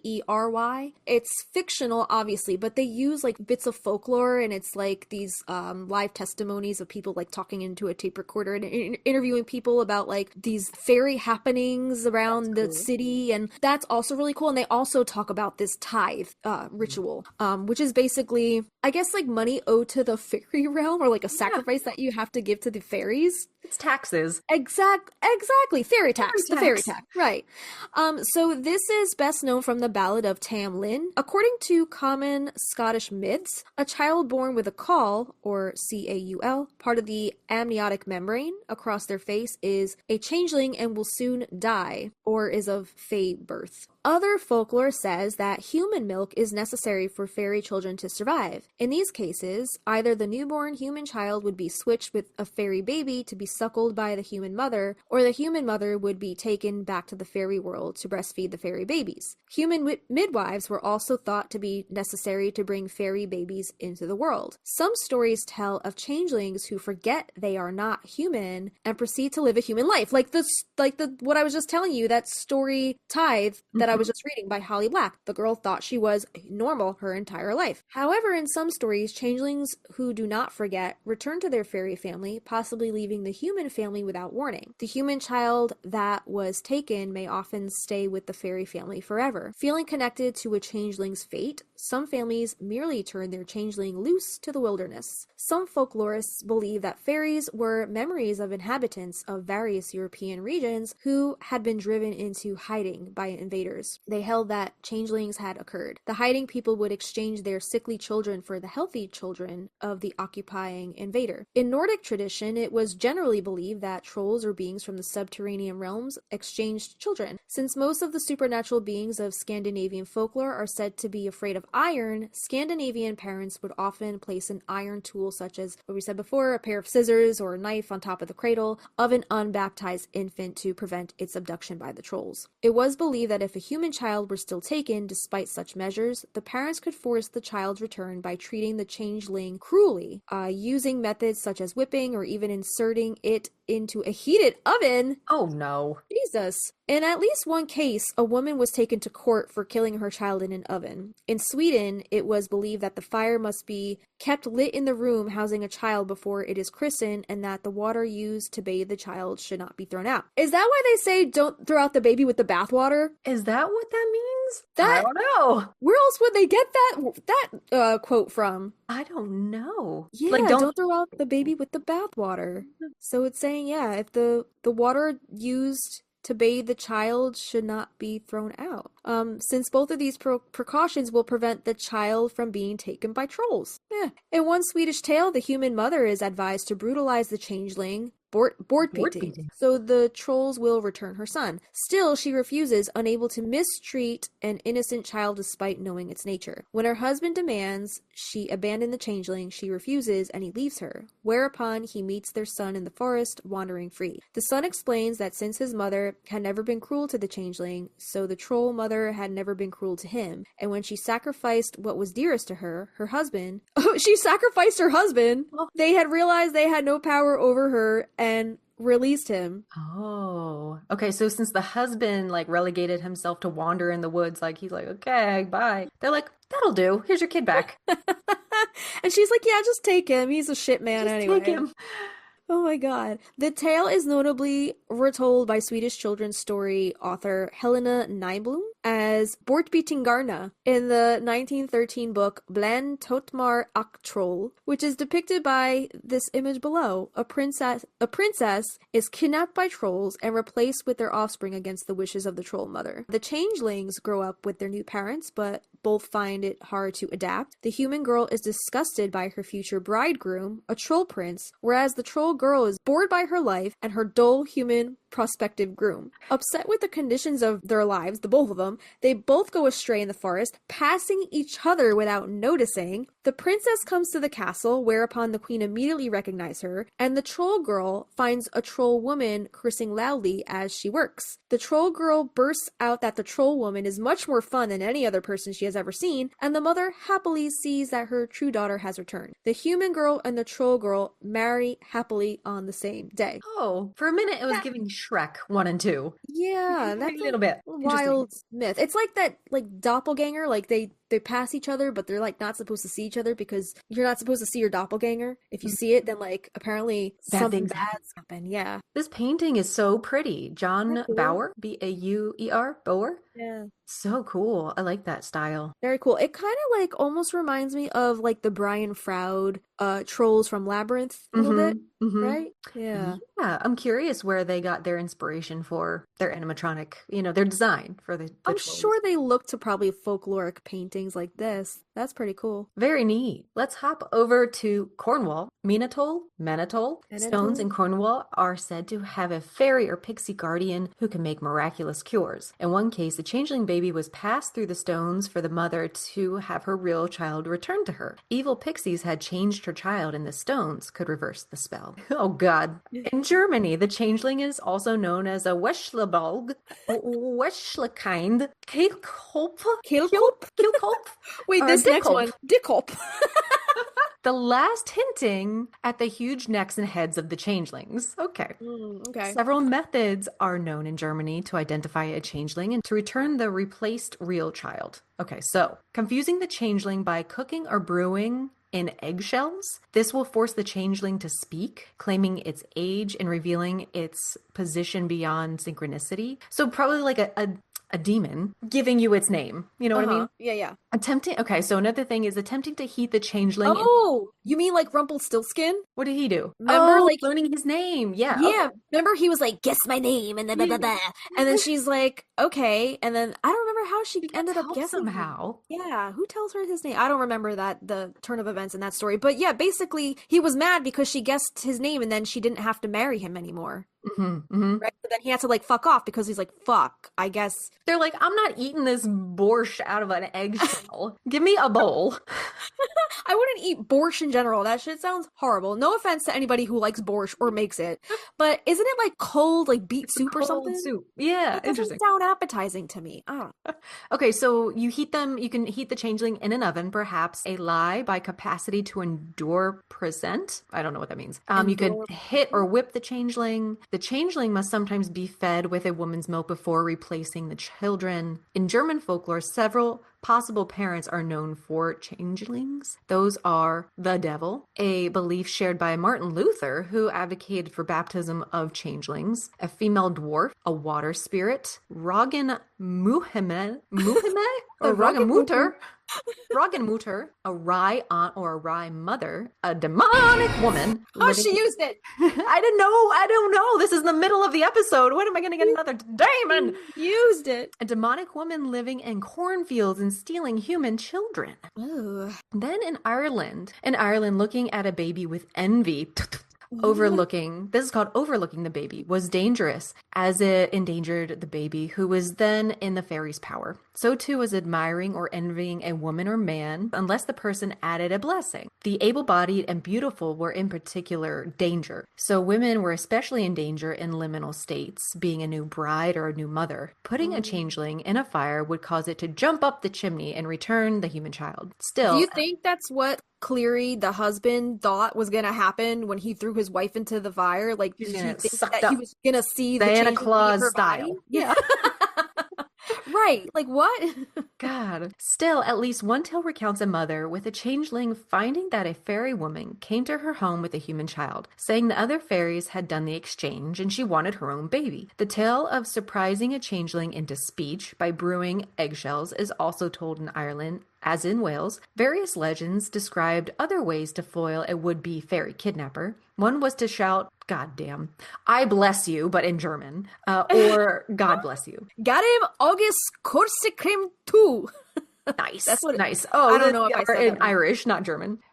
Which would cause the fairy to abandon the child that they were trying to steal. Another possible tactic was to insert oneself into an argument over who would keep the child, shouting, "Give it to me!" Which, that's all it takes, would trick the fairy into releasing the child back to a human. In some instances, changelings were regarded not as substituted fairy children, but as old fairies brought to the human world to die. Irish legends regarding changelings typically follow the same formula. A tailor is the one who first notices a changeling, the inclusion of a fairy playing bagpipes or some other instrument, and the kidnapping of a human child through a window. The modern Irish girl's name, Shafra, meaning an elvish or changeling child, derived from Shavra, meaning fairy or fairies. A Sigbra, commonly anglicized as Shivra, may be prone to evil or mischief. However, the Ulster folk song, The Garten Mother's Lullaby, also uses Shivra, simply to mean fairy or spirit. I'm gonna have to look up these songs. Woof. Yeah. That's a lot of pronunciation there. You did a good job with those, though. Jeez, thanks. All right, so moving on to the Isle of Man. This is still in Ireland, but this is located in the Irish Sea, roughly equidistant between England, Scotland, Wales, and Ireland. So it is a self-governing British Crown dependency and not part of the United Kingdom, just to give you a sense of what the region is of the Isle of Man, because I was like, where's that? So the region has a wide collection of myths and superstitions concerning fairies, and numerous folktales have been collected concerning supposed changelings. Sophia Morrison, in her Manx Fairy Tales, includes the tale of the fairy child of Closniley, a story of a child supposedly swapped by the fairies for a loud and unruly fairy child. The English poet and topographer George Waldron, who lived in the Isle of Man during the early 18th century, cites a tale of a reputed changeling that was shown to him, possibly a child with an inherited genetic disorder. And this is a quote: "Nothing under heaven could have a more beautiful face, but though between 5 and 6 years old and seemingly healthy, he was so far from being able to walk or stand that he could not so much as move any one joint. His limbs were vastly long for his age, but smaller than an infant's of 6 months. His complexion was perfectly delicate, and he had the finest hair in the world. He never spoke nor cried, ate scarcely anything, and was very seldom seen to smile. But if anyone called him a fairy elf, he would frown and fix his eyes so earnestly on those who said it, as if he will look them through. His mother, or at least his supposed mother, being very poor, frequently went out a-charing and left him a whole day together. The neighbors, out of curiosity, have often looked in at the window to see how he behaved when alone, which, whenever they did, they were sure to find him laughing and in the utmost delight. This made them judge that he was not without company, more pleasing to him than any mortals could be. And what made this conjecture seem the more reasonable was, that if he were left left ever so dirty, the woman at her return saw him with a clean face and his hair combed with the utmost exactness and nicety. So that's end quote there. So they're thinking that something is keeping this child kept and happy and, laughing. That's cool. I like that story. Yeah, something's Spooky. keeping this child occupied while, I guess. Mama's a Charon. Why is he being left alone? Why is Mama Charon? No, why is no one watching after this kid? Yeah. At first you were reading it and I was like, is this the little bitch ass boy from the Secret Garden? Colin. Colin, that bitch ass boy. Colin. Yeah. Moving on to lowland Scotland and northern England. So, in the Anglo-Scottish border region, it was believed that elves or fairies lived in elf hills or fairy hills. Along with this belief in supernatural beings was the view that they could spirit away children and even adults and take them back to their world. Often it was thought that a baby would be snatched and replaced with a simulation of the baby, usually a male adult elf, to be suckled by the mother. The real baby would be treated well by the elves and would grow up to be one of them, whereas the changeling baby would be discontented and wearisome. Many herbs, salves, and seeds could be used for discovering the fairy folk and ward off their designs. It was also believed that to force a changeling to reveal itself, it must either be surprised into speech or made to laugh. In one tale, a mother suspected her baby had been taken and replaced with a changeling. This view was proven to be correct one day when a neighbor ran into the house shouting, "Come here and you'll see a sight. Yonder's the fairy hill alow." Or the fairy hill is on...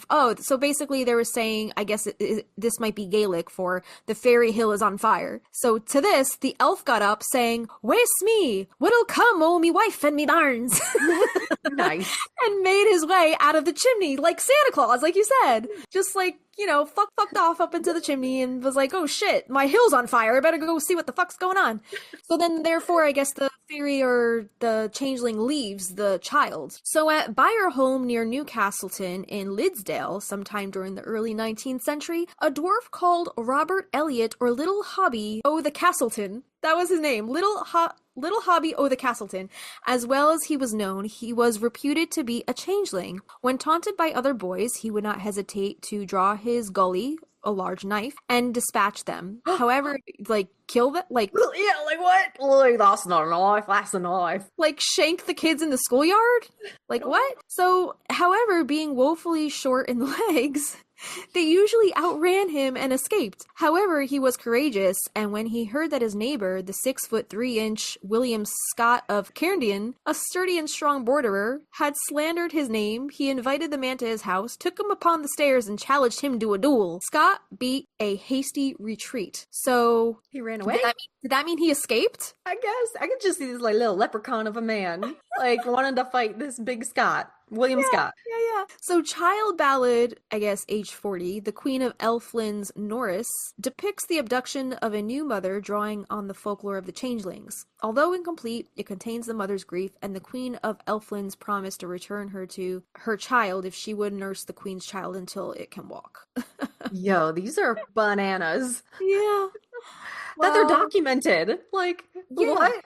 Somebody wrote all this shit down with some dove's blood ink or some dragon's blood ink on their old manuscripts, and now we have all of this information we never asked for, but somehow we're here wanting it. Right? We'll never not want it. We'll never not. The next two accounts come from britishfairies.wordpress.com. In Scotland, the common term for a changeling child was sharg, or shirg. It connoted a creature very much like that described in Wales, a puny, stunted, or weakly creature like that fucking Colin, an ill-thriving child. Thus, Justina's losing it. It's like when you laugh at me calling that asshole Martha Chase. When you go what do you call it? That bitch ass Colin. Bitch ass Colin. Robert Forbes, in his shop bill of 1754 on page 33, referred to a thin and undergrown person as a wary draggle, an Arsharg elf. Okay. Wait. Making sure I said that right. Sharger elf. Sharger elf. Wary I dragger like and wary Sharger draggle. elf.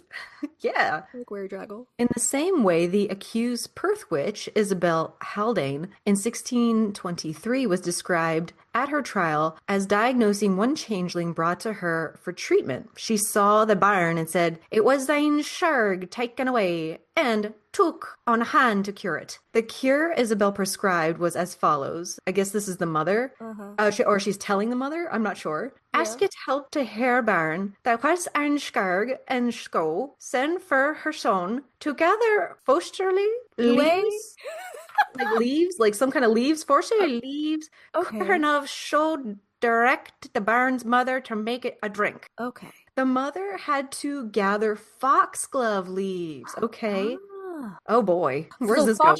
So Fostery Lewis is foxglove leaves. Whereof she made a drink for the infant. This possibly drastic cure, given the toxic nature of the concentrated foxglove, was, like so much of the cruel or violent treatment inflicted on supposed changelings, intended to drive out the substitute fairy and allow the human child to return. So poison your child. Yeah. Wow. Oh no. No. Isabel, no. This same cure was still being used 200 years later in the south of Scotland. A story was told in Teviotdale of a local woman whose child was taken by the local fairies. The church minister advised her to gather foxgloves, boil them, make the changeling child drink some of the resulting juice before placing the baby in a cot in a barn overnight, with some of the boiled plant on his chest. Guys, oh Jesus. Her child had been returned by the next morning. Wait, What? so you're telling me that the child didn't die from this concoction?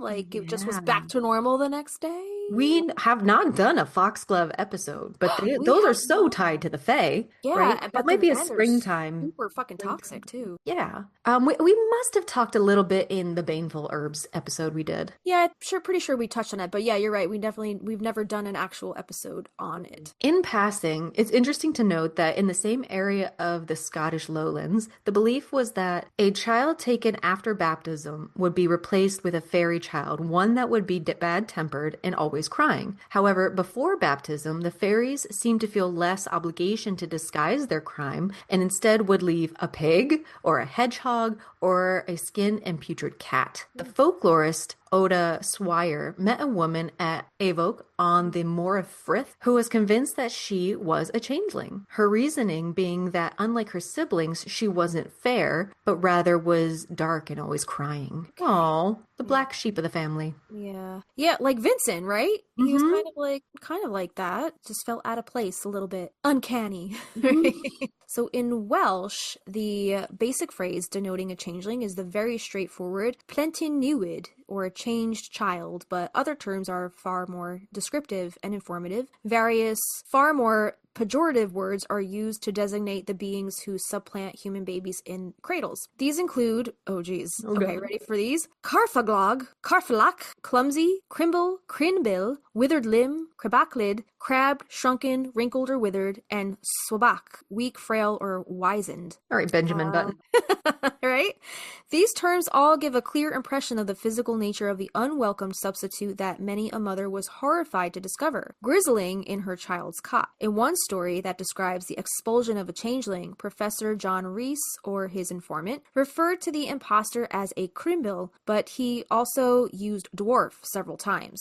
That's from Celtic Folklore, Volume 1. This was not purely for variety, but seems to tell us something further about the infant. A healthy boy of 3 was swapped for a creature that didn't grow and got uglier over the subsequent year. His failure to thrive after he had been such a strapping infant previously confirmed the mother's sense that this was not her child. She got advice from a local wise man on exposing and banishing the changeling, and was advised to use the old trick of eggshell brewing, which we talked about before, followed by a curious ritual that required her to roast a pure black hen without plucking its feathers. So the writer of this article says, my interest here is how Professor Rees developed this account. He noted a place named near Lanadern, Gornidil, the Weakling's Meadow, and a character mentioned in the triads, Idly Gore, the weakling dwarf, and suggested that this dwarf, also known as Kor, was just another way of referring to a crimbil. Rees then extrapolated from this, proposing that many of the dwarf place names derived from Kor, a Kor and Chorus,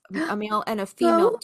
Go on, me breathless. So does the Kors, that just means the dwarves? Is that what that means? Is that what it means?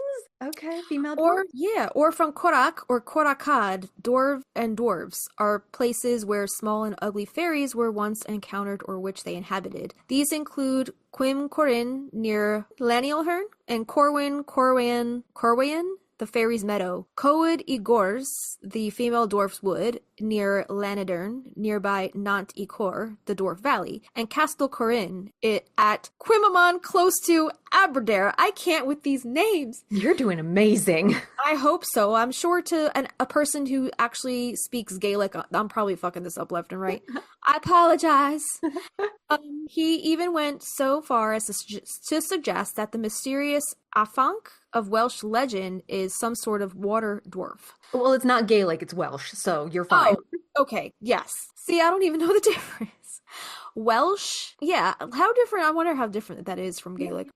Shortness of stature was an obvious indication of fairy nature. Couple that with bad temper, unpleasant features, and a weak and aged look, and you were likely to be looking at a changeling substituted for your beloved bouncing baby. Oh my gosh. What's the little elf's name in Harry Potter? Dobby. I'm picturing a Dobby. Dobby, yeah. The changeling child Plantnin Newid, or Plant Newid, initially resembles the human child for which it has been substituted, but gradually grows uglier in appearance and behavior. Ill-featured, malformed, ill-tempered, given to screaming and biting. It may be of less than usual intelligence, but may equally well be identifiable because of its more than childlike wisdom and cunning. The common means employed to identify a changeling is to cook a family meal in an eggshell. The child will exclaim, "I have seen the acorn before the oak, but I never saw the likes of this." And vanish, only to be replaced by the original human child. Alternatively, or following this identification, it is supposedly necessary to mistreat the child by placing it in a hot oven, we said that already, holding it in a shovel over a hot fire, or bathing it in a solution of foxglove. So some people seem to give a potion of foxglove for the child to drink, or bathe it in a solution of foxglove. So either way, they're absorbing foxglove into their system. Right. Oh my god. Yeah. So in Poland, the mamuna or Bolginka is a Slavic spirit that exchanges babies, making them, quote, making them into obedience in the cradle. The changelings left by the mamuna were said to have a noticeably different appearance, an abnormally large abdomen, usually small or large head, a hump, thin arms and legs, a hairy body, and long claws. Mamuna changelings would also get their first set of teeth prematurely compared to human babies.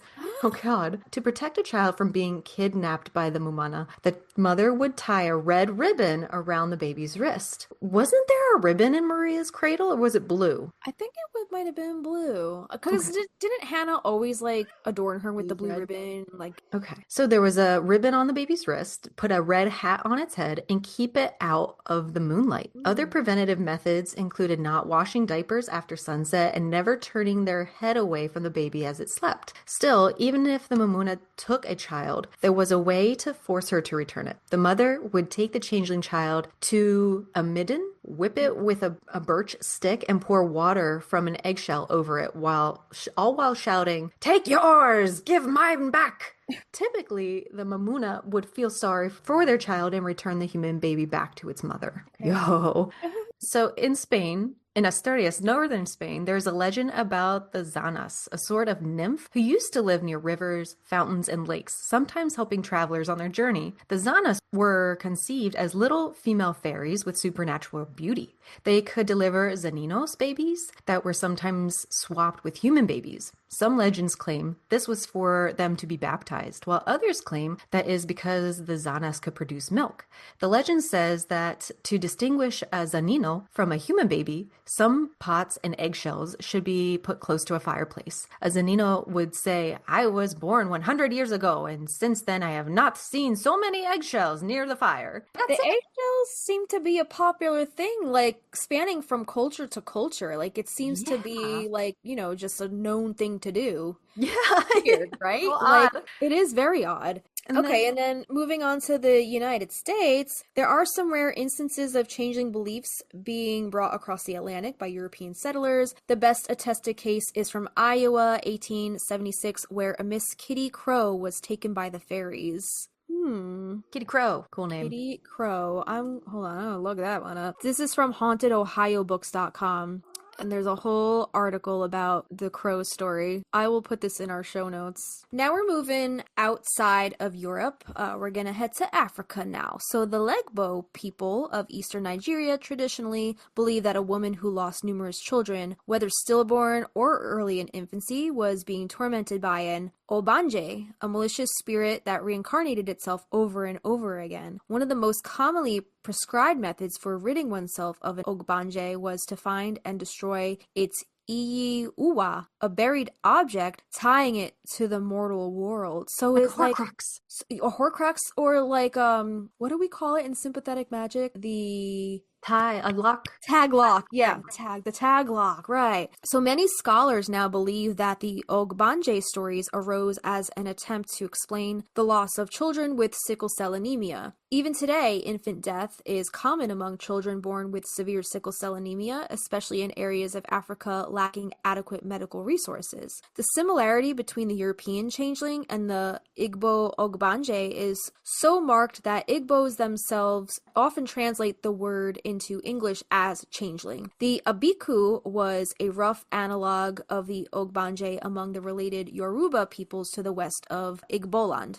Wow, so, this is prevalent everywhere. It really is. And it's crazy how like every single culture, no matter what region of the world you're from, all has its own variation and own version of the same kind of spirits, or, you know. Yeah. And how to get them back. How to get your kid back. Right. And they all have to do with eggshells. Yeah. Right? All the remedies, eggshells. Yeah. Or surprising them, or fire. Yeah. Right. Yeah. Or foxglove, apparently. Yeah. How Yeah. odd. It is very odd. Should we take a break right now? A Sure. quick break? Because I didn't realize I never put a We're just raw dogging it. We're slinging it. We're just putting our pedal to the metal. But we're going to take a break right now. And when we come back, we're going to get into the historical record and some medical and psychological explanations, the Jungian perspective on changelings, and also some talismans and folklore against changelings. How can you prevent changelings from taking, or fairies from taking your baby, Yo, and baby. making it into a changeling?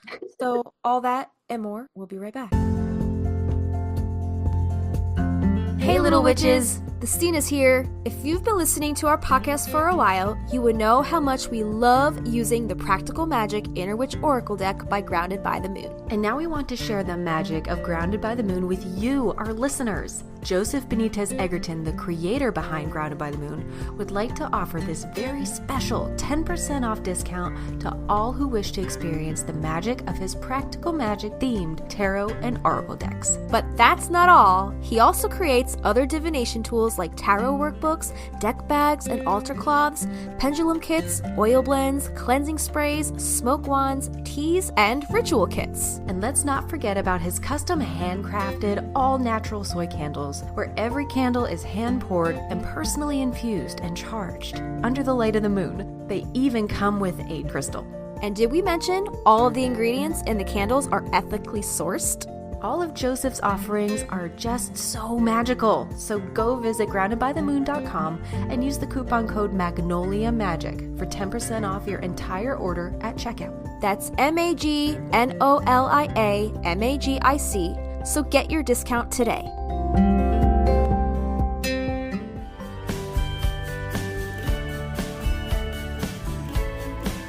Hey, we're the Stinas, and you're listening to Magnolia Street Podcast.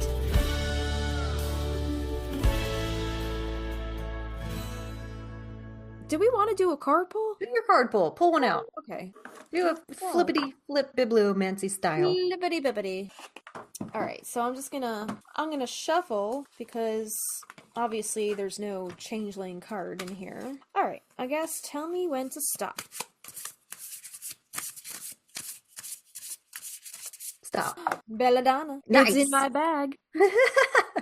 Nice. Yes. So the keyword on this card is risk and reward. Mm. Kind of like how Rebecca took a risk leaving Maria in the fens. Like, did she leave her there to die? Did she leave her there to be saved? Did she leave her there knowing that the baby would somehow be protected in some way, whether it was the Fens Fae or whether a cunning woman would come and save her? I think she did take a big risk by leaving her child there in the fens. What do you think? Nailed it. No, you nailed it. Yeah. I don't know if we want to read the actual meaning of the card, because we've read this card on this show before. So, but yeah, those are the keywords, risk and reward. So that was the first thing that popped out in my mind. But the meaning of this card: are you playing it a little too safe? Live a little, release your worries and concerns for the moment. Take a little bit of a risk. You never know what rewards you may attain, and the universe is telling you that is okay. Go for it. Just do it. Leave your baby in the fens. That's it. Just do it. Leave your baby in the fence. That kid's crying. Leave it in the fence. Oh my gosh. Throw it out the window. No, don't do that. Don't throw the baby out with the bathwater. Right. Right? I would totally walk into the fairy realm. Oh, me too. You don't have to lure me at all. Just unlock the door. Mushroom circle? I'm so there. There is a mushroom. I'll have to see if it's still there tomorrow on the way to work in this person's front yard. Oh my I'm God. like, that is a trap if I've ever seen one. That is a trap, or a stone of the circle of stones. Mhm. And you have one. You said you have one in your yard. I did, but I put it there. Oh, okay. So Well, it's got to be a natural thing. it's gonna be a natural thing. Okay. Yeah. Okay. All right. Well, it would be funny if like you moved out of that house and somebody else moved in, and then they saw that circle of stones and that they didn't put it there, so they might think it's like real. Satan. Then it might be real because, like, Yeah. whatever you believe is what it is. I just want to remind you that you haven't used your demon card yet. So just keep that in mind as we're reading. But we're going to talk about some Okay. historical records. Awesome. So King Charles I of England, 1600 to 1649, was reportedly rumored to have been a changeling due to his peevish nature. What's that mean? And a nursemaid's claim that a figure appeared mysteriously at his bedside and cast a cloak over the sleeping baby's cradle. Voldemort. Children identified as changelings by the superstitious were often abused or murdered, sometimes in the belief that changelings could be forced to admit their true nature by beatings, exposure to fire or water, or other trials. Two 19th century cases, one we've already talked about, reflect the beliefs in changelings. In 1826, Anne Roche bathed Michael Lee, a 4-year-old baby boy unable to speak or stand, 3 times in the flesk. He drowned the 3rd time. My God. I know, that's awful. She swore she was merely attempting to drive the fairy out of him. The jury acquitted her of murder. Okay. And then we have Bridget Cleary, who we spoke Yeah. about already. Her husband, the Kennedys, and her father were all given sentences, but the husband specifically was charged with manslaughter. They claimed to be convinced that they had killed the changeling, not Bridget Cleary herself. Just a note that it's crucial to understand that these changeling stories arose in times when there was a lack of understanding about childhood illnesses and disabilities. And even in the case of Michael Cleary, like, he had that, what do they call it? Capson syndrome or something? Like Capgras. Capgras syndrome. Like, he clearly had a mental disorder that was gone undiagnosed, probably prior to his wife even having, those, I guess, symptoms. Mm-hmm. So things have gone undetected and people didn't really know much about illnesses and disabilities. So the changeling myth provided a way for parents to explain these conditions and, sadly, sometimes justified the mistreatment or murder of children with special needs. So just wanted to disclaimer that. So diving into the medical and psychology of all of this, modern scholars hypothesize some changeling tales developed in an attempt to explain deformed, developmentally disabled, or neurodivergent children. Scholars Goody and Stainton have rejected a simple mapping of the modern understanding of disability onto the changeling folklore, suggesting that the word itself is too contextual and variable, and that modern sensibilities and contemporary feelings of guilt and aversion are coming into play. Among the diseases or disabilities with symptoms that match the description of changelings in various legends are spina bifida, cystic fibrosis, PKU, progeria, how do you say that word? Progeria? Progeria? Down syndrome, homocystinuria, Williams syndrome, Hurler syndrome, Hunter syndrome, autism spectrum disorder, Prader-Willi syndrome, and cerebral palsy. So just to name a few, I'm sure there's probably more, but the greater incidence of congenital disabilities in boys correlates to the belief that male infants were more likely to be taken by fairies. Psychologist Stuart Weiss writes that modern parents have higher expectations of childbirth, and when children, quote, don't meet these expectations, parents sometimes find a different, can I do it? Can I do it here? Demon! Nice. She did it. She did I did it. I used my demon card. A different demon to blame. A condition known as regressive autism, where children appear to follow normal development in their early years and then start to show symptoms of autism, can also be compared to marks of a changeling child. Some autistic adults have come to identify with changelings or other replacements, such as aliens, due to their experiences of feeling out of place in this world. Again, Vincent, right? His whole scenario. Now talking about a Jungian perspective, Carl Jung, the changeling myth can be interpreted through the lens of archetypes and the psychological journey of individuation, or the process of becoming a fully integrated self. So first, let's talk about the shadow archetype. The changeling, as a dark and unwelcome substitution for a child, can be seen as a projection of the shadow archetype. The shadow represents the aspects of our personality that we reject, repress, and are unaware of, the, quote, dark side, or if you watch Dexter, the dark passenger of our psyche, which I'm watching the new ones, by the way. They're amazing. Watch it.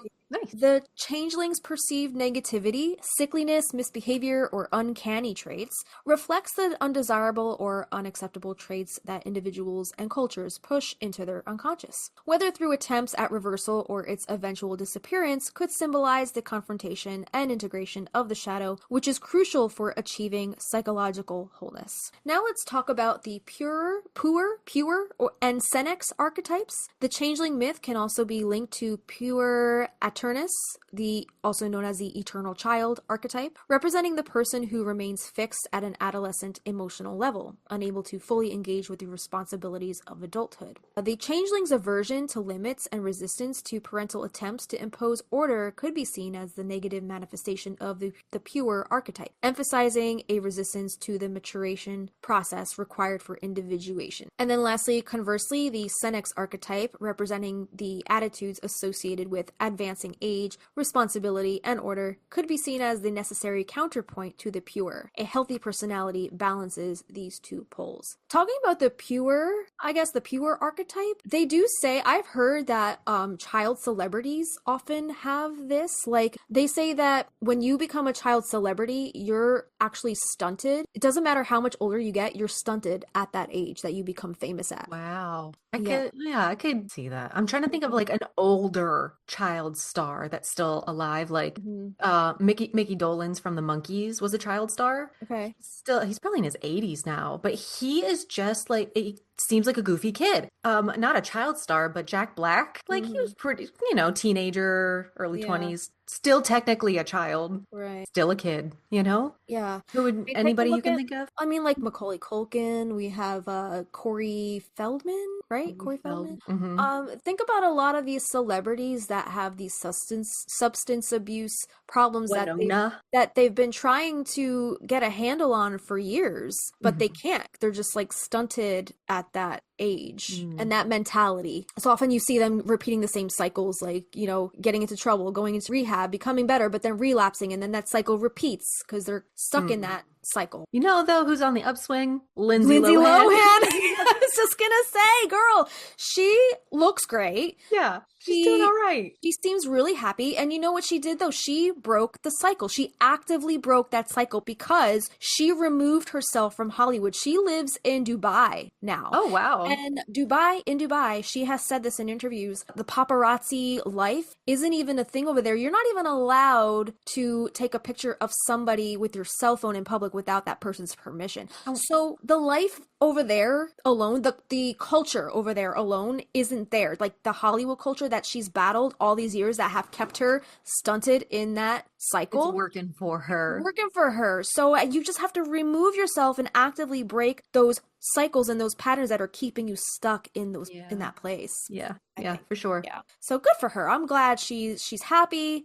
She's healthy. She's got a baby now, I think. and she's just living that Got freakier Friday. that recluse life, but still working. Yeah, she's back in Hollywood. She's back doing her work that she was happy doing to begin with, and not getting dragged down by the Hollywood culture, which good for her. The changeling story can symbolize the fear of the unknown and the other, the unfamiliar and potentially threatening aspects that challenge our sense of self and community. In Jungian terms, confronting and interacting with the changeling or what it represents can be a way of exploring and integrating unconscious content, the dreams, fantasies, and symbols that surface to challenge the ego and promote growth. In summary, a Jungian perspective would view the changeling myth not as a literal belief, but as a symbolic expression of the struggles and anxieties individuals and societies face when confronting repressed or undesirable aspects of themselves, symbolized by the shadow and the unconscious. The changeling's story becomes a metaphor for the necessary work of psychological integration and the quest for a more whole and authentic self. Interesting. I love Jungian stuff. It makes you think, makes your brain work a little harder. Right. So maybe Lindsay Lohan's changeling finally blasted off like Santa Claus, and now she's living her best adult life. She can't find her in Bali. I'm so happy for her. That's awesome. Yeah. So in nature, several species of birds, fish, and arthropods regularly practice brood parasitism or non-reciprocal offspring swapping. Rather than raising their young alone, they will lay their eggs in another's nest, leaving the burden of raising their young on the unsuspecting parents of another species altogether. Like Horton Hears a Who, right? Or like the stork leaving the baby on the doorstep, you know? That's not his baby? That's his baby? Oh, no, I'm just saying, like, the whole concept of, like, somebody leaving their baby on a random person's doorstep because they don't want to deal with it. Got it. More often than not, the invading species hatches sooner than its, quote, step-siblings and grows faster, eventually hogging most nourishment brought in, and may eventually evict the young of the host species by pushing them out of their own nests. The first monograph-length study talking about scholarships here on changelings was Gisela Piaszczewski, who wrote in German, The Changeling, a contribution to the superstition of the Northern European peoples, as her university thesis. And that long... that long German name. He just fell out of his bed. Come here. So if you want to read that's from the 1930s. So I'm wondering if you could find that on like Jester or archive.org. There's a lot of good stuff over there. Come here, baby. I'm sorry. He fell out of his bed. Lay down. He was hanging off the edge. All right. Now, we're going to talk about some talismans and some folklore, things you can do to ward off this changelings from taking your babies. So to ward them off, people employed various talismans and practices based on traditional beliefs. So number 1, iron. Iron was considered a powerful deterrent against fairies in general. Placing iron objects like horseshoes or scissors near a cradle was thought to prevent a child from being swapped. Next is the color red, especially from berries of rowan, mountain ash, or holly, was believed to keep fairies at bay. Red ribbons or threads were also sometimes used for protection, tied to a child or placed on a doorway. I'm seeing two parallels here between the iron and the red with that asshole Martha Chase, because she put iron cuffs around Faith's wrists, number 1, and number 2, she made Faith dye her hair black. Yeah. She didn't want to see her natural red hair color, so perhaps Martha Chase was trying to rid Faith of this changeling energy, or this, like, you know, that other energy, because Faith was known as this magical being that, you know, Martha Chase was like, don't want no part of that. I like that. Yeah.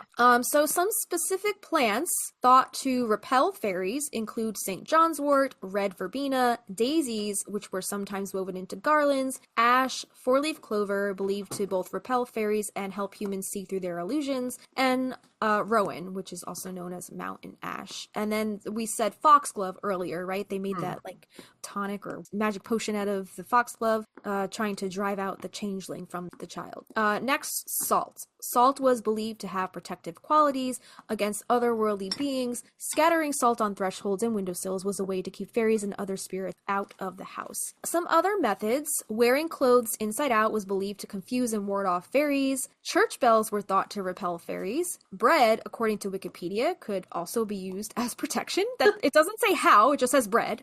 And then baptism was considered to offer strong protection against fairies, especially in Christian regions. Vigilance. Newborns were often watched closely, particularly during vulnerable periods like the first few days or weeks, to prevent a swap. And then lastly, coral. Victorian tradition suggests giving red coral to children protects them from becoming a changeling. And it's important to note that these beliefs are rooted in folklore and vary across different cultures and regions. While these practices may not hold scientific validity, they highlight the enduring human desire to protect loved ones and make sense of unexplained phenomena. Interesting. So a little bit more about like the iron and steel, which I feel like now we gotta call back to that guy, the iron metal guy. So if he's listening, which I doubt he is, we gotta talk to him because we talk a lot about metals here on the show. So this says, the supernatural race cannot abide forging metal in any form. The Reverend Kirk expressed it thus: iron hinders all the operations of those that travel in the intrigues of these hidden dominations. In fact, metal is a double protection. The presence of iron items will prevent harm. Touching with iron will drive fairies away. A scythe placed sharpened edge uppermost in the chimney will repel fairies. Pins in the swaddling clothes, scissors hung over, or tongs laid upon a cradle will prevent the substitution of a changeling, partly because the open blades will create a cross shape. An iron bolt or lock on the door will guard the house. An axe placed under the pillow will protect the sleeper. What's her name? Lizzie Borden. Lizzie Borden style. Yeah. Will protect the sleeper, and striking a fairy with iron will result in its instant disappearance. In Wales, the story of the fairy wife lost by accident striking her with the iron bit on a bridle was extremely common. Contact with metal in these cases lost a loved one. Welsh folklore also records that if iron is thrown at a changeling or at a changing fairy, the unwelcome presence will instantly be repelled. From time to time, fairy hills will open and the sound of music will lure humans in.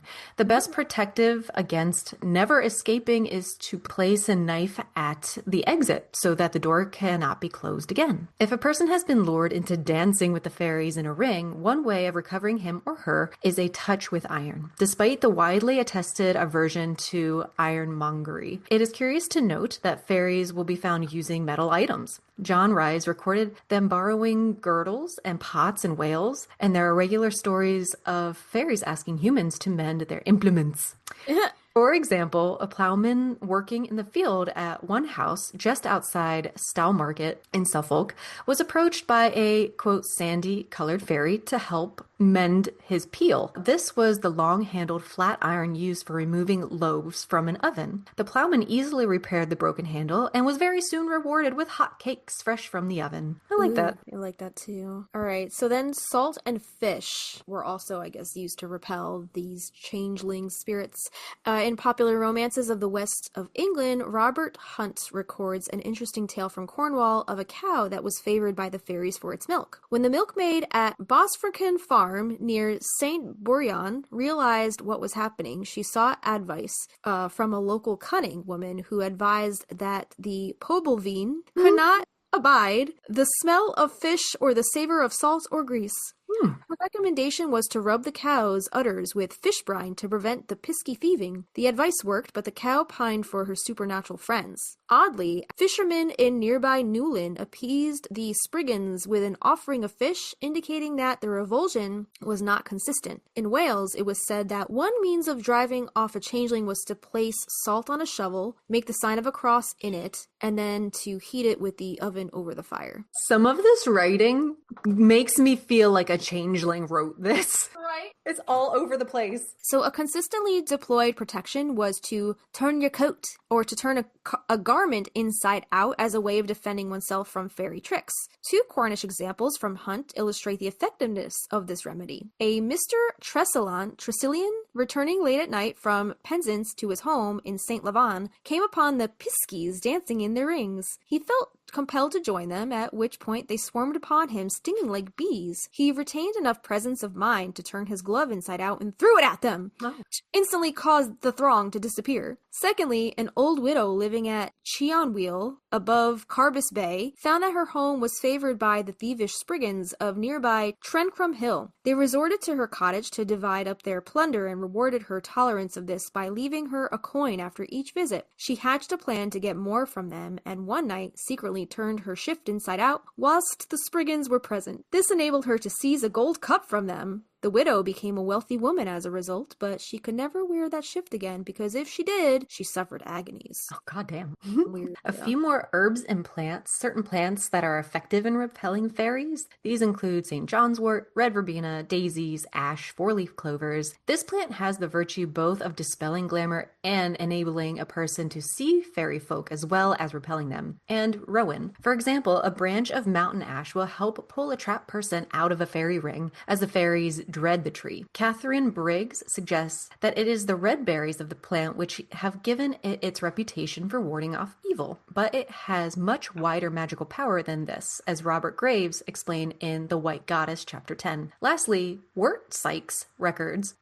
in British Goblins, Gorsehedge is an excellent protection against unwelcome visitors. I'm confused though, because didn't we say in like a previous episode, or we've read somewhere before, that rowan trees are actually the portal to the fairy realm, but this is saying that the rowan trees are like a I think in hawthorn trees. Oh, Hawthorns. yeah, maybe you're right. Yeah, okay.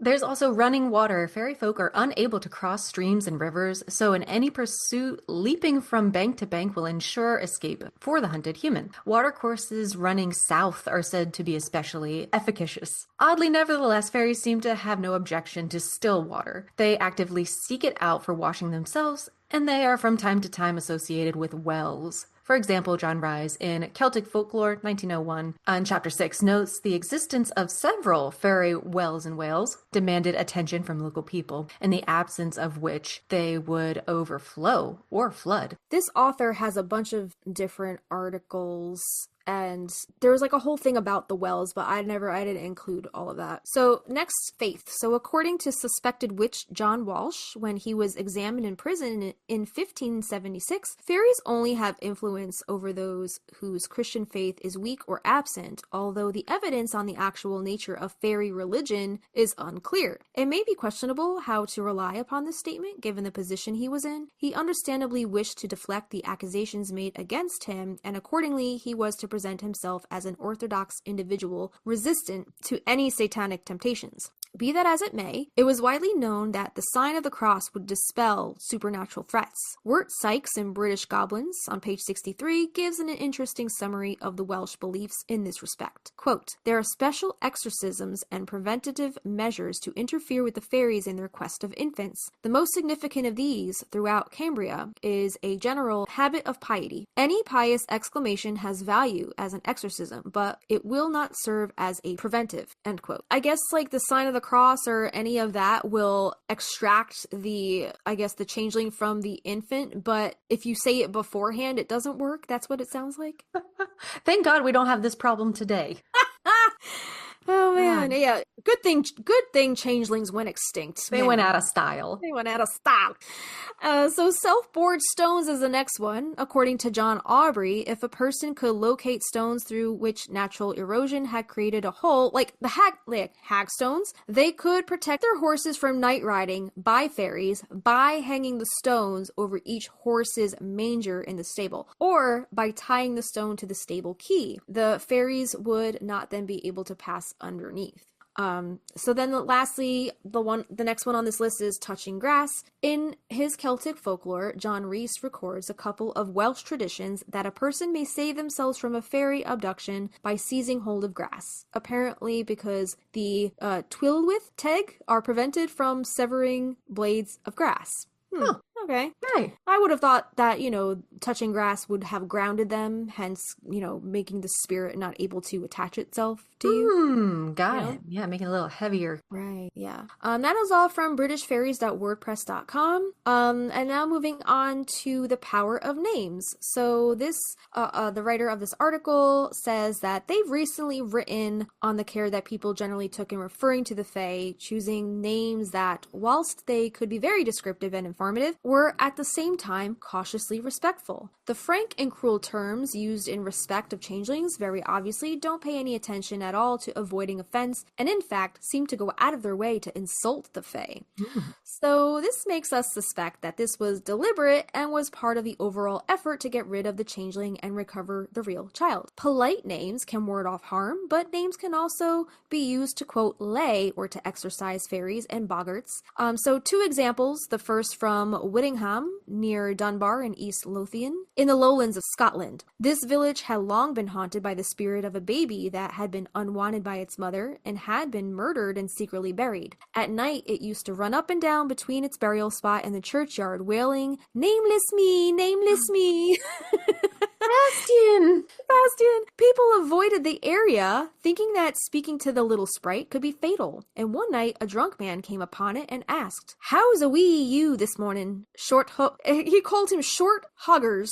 Cute. Short Hoggers. Oh. How's a wee this morning, Short Hoggers? So the spirit was delighted to finally have a name at last, and it finally crossed over and vanished into heaven. Adorable. Right? So somebody just had to name it, and then it fucked off. And so the second story comes from further north, near Dunkeld, on the edge of the Highlands. A brownie on a farm lived in a small burn, but will leave it to visit a nearby farm to do some chores and to play a lot of pranks. He always left a trail of wet footprints in his wake. Again, people were normally afraid to go too near the burn, but a drunk man one night— how come it always ends with a drunk man? Liquid courage. A drunk man one night heard the brownie splashing about in the stream and called out, "Who's it we, the new Puddlefoot?" The brownie hated the name bestowed upon him, and then it vanished forever. Okay. So that one fucked off too. So I'm pretty sure the brutally honest terms for changelings, highlighting their ugliness and scrawniness, were intended to upset them and drive them off just as much as the more magical techniques were employed. So all you gotta do is give it a name. Give it a name. Give it a name. Bastian. I think the captions, he calls her Moonchild. Okay. I think that's what he names her. Doesn't fucking matter. Wild movie. So let's talk about astrological connections. Several planetary archetypes resonate with the concepts of transformation, disguise, duality, and the hidden or unknown when considering changelings themes in astrology and mythology. Let's start with Pluto. We're going to work our way backwards toward us. So Pluto, as the ruler of the underworld and transformation, Pluto embodies intense, often hidden and transformative change, mirroring the dramatic shift of a human child replaced by a changeling. Pluto governs rebirth and confronting the subconscious, which can be linked to the profound changes a family experiences with a changeling and the exploration of the hidden aspects of one's psyche or the collective unconscious. Then we have Neptune, which is associated with dreams, illusions, spirituality, and the dissolving of boundaries, and this can represent the blurred lines and mysterious nature surrounding changelings. It reflects themes of enchantment, delusion, and the hidden realms often associated with fairy folklore and changeling myths. Uranus, the planet of sudden, unexpected change, revolution, and individuality. Uranus embodies the abrupt disruption and transformation associated with the changeling myth. It signifies breaking away from societal norms and embracing the unconventional, mirroring the departure from the, quote, normal child and the introduction of a difficult, potentially unsettling entity. We are Gemini and Uranus at the moment, and can you see what's going on? Trump's a Gemini. Just gonna put that there. Right. Did you see what he just said? Not to get too off topic, but did you see what he just said recently? About wanting to go to heaven? Oh, yeah. Yeah, what the fuck? Like, why would he say that if he wasn't guilty of everything? What's happening, Uranus? So we're going to skip a couple planets and with Mercury here. In some interpretations, Mercury's association with communication, intelligence, and adaptability can relate to the cunning nature attributed to changelings who mimic human behavior. The duality represented by the sign of Gemini, ruled by Mercury, can further emphasize the two-faced nature of a changeling, appearing human but being something else entirely. I'm just saying. That's like doppelganger energy, you know? Mm-hmm. Oh, I hate it. Or like a mimic. Have you ever seen those videos of like a mimic? Oh yeah. Oh, I don't like those. Yeah, you're not supposed to answer them. Don't answer them. Don't do it. Don't do it. So tempting. So moving on. I know. I would be that idiot that would fall right into that. What? What do you say?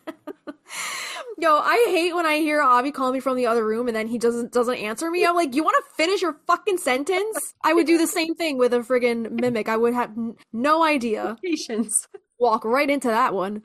So we told you some ways to ward off changelings. Now we're going to tell you what to do if somebody's actually kidnapped your bebe and replaced it with a changeling. These are some return rituals. Some of them might not be good, so you probably shouldn't do them. You know, I don't know, hire a priest and have an exorcism performed at that. Oh, God. I don't know what to tell you. But returning a changeling, a fairy or other supernatural creature swapped for a human child, according to folklore, typically involves inducing a strong negative reaction in the changeling, causing its fairy family to reclaim it and hopefully return the human child. It's crucial to understand these practices are from folklore and should not be attempted in real life, according to All That's Interesting. They were often linked to child abuse and the tragic mistreatment of children with disabilities or illnesses before modern medical understanding. So here are some rituals found in folklore related to the return of a changeling. The first thing that they used to do was induce surprise or confusion. Like we've said, cooking in eggshells, one common tactic was to confuse the changeling by performing an illogical act, like cooking or brewing in an eggshell. The changeling, surprised by such a strange sight, would exclaim its true age or reveal knowledge it shouldn't even possess, prompting its fairy kin to retrieve it. And then boiling eggshells. Similarly, some legends mention doing this in front of the changeling will shock it into revealing its true nature. The next one on this list is mistreatment and threatening. They were often beat with a birch stick. In Polish folklore, a mother would take the changeling to a midden, whip it with a birch stick, and pour water from an eggshell over it while shouting, "Oh, you said this one already. Take yours, give mine back." And then exposure to fire or water, which is probably what Cleary, right, did to his wife, threatening to place the changeling in a fireplace near boiling water or even an oven, where it was believed in some folklore to compel the supernatural parents to reclaim their child or return the human infant.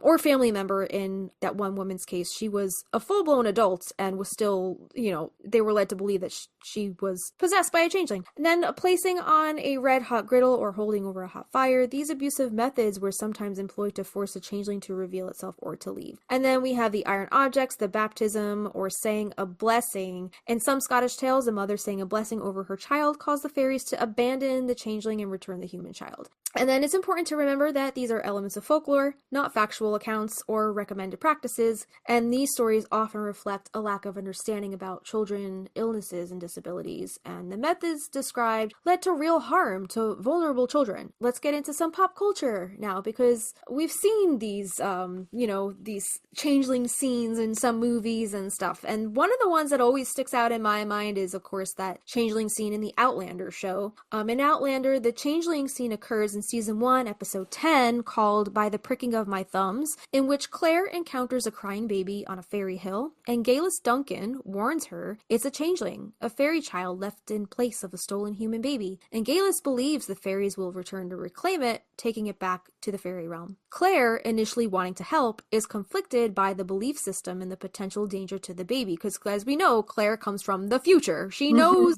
this is bullshit. Yeah. So the scene reflects the Scottish folklore belief that fairies steal human babies and leave behind their own offspring, often sickly or prone to death. And Galis, despite being from the Galis is also from the 1960s. That's right. She was also a time traveler. She seems to accept the changeling myth as a possible explanation for the baby's condition. Her reaction is a mix of fear and resignation. Claire, a 20th century woman, is torn between her desire to help the baby and the local beliefs about changelings. She questions the validity of the folklore while acknowledging its potential impact on the community. The scene highlights the clash between Claire's modern sensibilities and the superstitions prevalent in the 18th century Scotland. The experience leaves Claire both disturbed and intrigued by the power of belief and its influence on people's actions. And the episode also features the start of Claire's accusations of witchcraft, further exploring the themes of superstition and fear in the community. Yeah. I don't remember. I think Jamie's also like, yeah, you leave the baby alone, right? right? Like that's just their life. That's their life culture. Yeah. And then to bookend the episode, I guess, we'll end with a little more about W.B. Yeats's poem, The Stolen Child, which was 1899 poem by William Butler Yeats, published in The Wanderings of Oisin and Other Poems. The poem was written in 1886 and is considered to be one of Yeats's most notable early poems. The poem is based on Irish legend and concerns fairies beguiling a child to come away with them. Yeats had a great interest in Irish mythology about fairies, resulting in his publication of Fairies and Folktales of the Irish Peasantry in 1888 and Fairy Folk Tales of Ireland in 1892. The poem reflects the early influence of Romantic literature and pre-Raphaelite verse. Come away, O human child, to the waters and the wild, with a fairy hand in hand, for the world's more full of weeping than you can understand. In this repeated refrain, it seems as if being taken into, I guess, the fairy realm is a blessing, a way to avoid a world full of weeping and pain. But the poem twists on itself at the end, listing the small, quiet blessings of human life that the child gives up to go away with the fairies. And so this stealing away to the fairyland seems less a kindness and more of an unmaking. Plus, there's the other side of the changeling myth. When a changeling is taken, they don't just disappear. A copy of them is left behind. But something about that copy will be wrong. And it's just that wrongness that will signal to everyone around them that they are literally not themselves. A formerly cheerful child will become nonverbal or withdrawn. A happy young mother will become depressed, listless, no longer able to care for her children. Surely such people have been taken away by the fairies. On the surface of Yeats' poem, this is perhaps a kinder thing to believe, that it's not the person that we know and love behaving so strangely, but that they have been replaced by something that only looks like them. Something that's only an enchanted log or a bundle of sticks that can be made human again if we only do the proper ritual. But the truth is darker, is horror underneath. Yeah, I know we talked earlier about the parallel between like Gillian's whole, situation when Jimmy kind of possesses her and her kind of being seen as like other, like something's off about her. But then also, I don't know if we could also see a parallel, if we could also compare the grieving process to that of being stolen by a changeling, because in this paragraph it says a happy young mother will become depressed, listless, no longer able to care for her children, and that's kind of what Sally went through too. Yeah. So I think they both kind of had these like changeling like experiences, completely different experiences, but one and the same, which is interesting. I like that. I'm trying to like go with it further of like, okay, their return ritual was obviously the exorcism, and I'm trying to think of like, remember we talked about fire in the belly, like the tequila as the fire, the bringing the back the fairies, and the changing again. So I don't know how you want to tie that in. No, I love those parallels, and it's crazy how you can find these like little threads, like just pull them all together and make it make sense. But very cool. This was a fun episode. In closing, what do changeling tales leave us with? So on the surface, they're eerie stories of stolen children and uncanny doubles. But if you listen closely, beneath the fear, something very human, the ache of loss, the pain of not belonging, and the longing to call someone back to themselves. In folklore, families tried iron charms and salt circles to force the fairy's hand. In practical magic, it's love, right? When Sally is like, my blood, your blood, calling Gillian back to herself.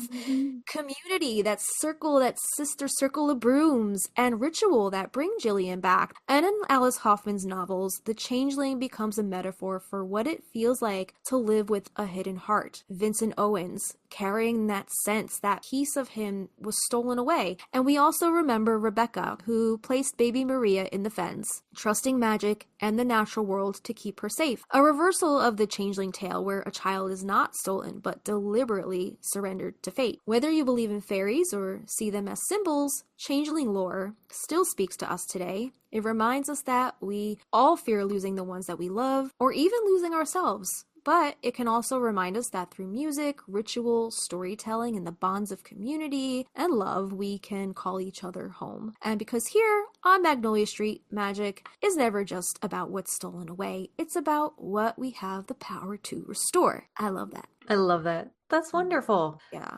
If you'd like to help support the show, you can visit us at patreon.com/Magnolia Street Podcast, where you can vote about what we talk about next. You can see our monthly calendars and even get a shout out on the show. You can grab our show notes, our after hours posts, and curated playlists. You're able to join our private communities over on Facebook and Discord for live streams, watch parties, and other chats. You can unlock bonus videos and bloopers, meditations, old vault footage, spells, and ritual content, plus exclusive demos of our original music. But if Patreon's not your thing, you can still support us for free by rating our show on Spotify or Apple Podcast and leave us a review. Share us on Instagram and check out our merch through the link in our bio. But again, that's patreon.com/Magnolia Street Podcast. Yeah, and do we have anything? What's coming up on the docket for next week? We have Preparing for Autumn in Your Garden, continuing on with our Witches Garden series, which now has its own playlist for your ease of access. I'm very excited to talk about this one because even though we're still in the 80s here in South Carolina, I've started preparing my garden for autumn because this summer, my garden has been a reflection of my soul. It just withered and crumpled and died, and it made me so sad. So I need to put my love back into it, and this is how I'm going to do it. So we wanted to share some magical things with you if you are a gardener, as well as if you're a beekeeper, because those little bees are so important during this time too. Right. Yeah, I like that idea because like you, Christina, I also have let my garden wither and crumple away. It started off great, and then July happened, and you know about my July.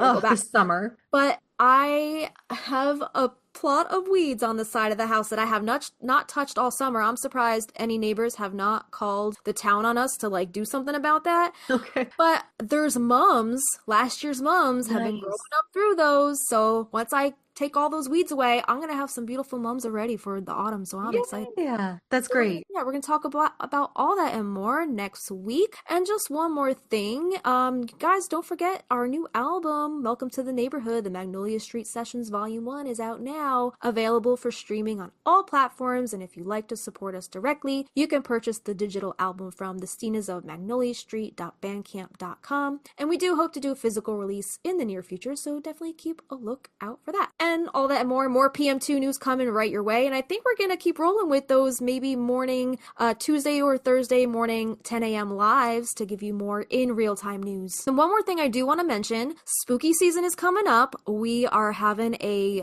season 3 wrap episode. Can you believe we're ending on season 3 already? No, bro. I was wearing my season 1 t-shirt yesterday. What? Yeah. I feel like the past 2 seasons, I feel like we were just in Salem celebrating the end of season 1. I'm blown away. Let's keep going. I'm also blown away. So if you guys have any spooky stories, any spooky anecdotes, we would love to put together our annual Halloween episode as our season finale. So send us your spooky stories. Send those into magnoliastreetpodcast@gmail.com, or you can DM us with your voice notes on our Instagram at Magnolia Street Podcast. We would love to hear from you. So we want to tell all your spooky stories. They can even be ChatGPT generated spooky stories about the Stinas. What are the Stinas getting into in AI world on a spooky Halloween? I like that twist. Yes. So if anybody has anything they would like to share, generate on AI, whatever you want to do, send us what you got. We can't wait just to make this a fun, spooky episode. I look forward to our Halloween episode every year. Yeah, it's like a pizza party at the end of school. It is. Yeah, we don't want to do any more research. We want to have some fun, right? Yeah. So, yeah. So I think with that said, I'm Justina. I'm Christina. And we'll see you next time. At the house on Magnolia Street, would you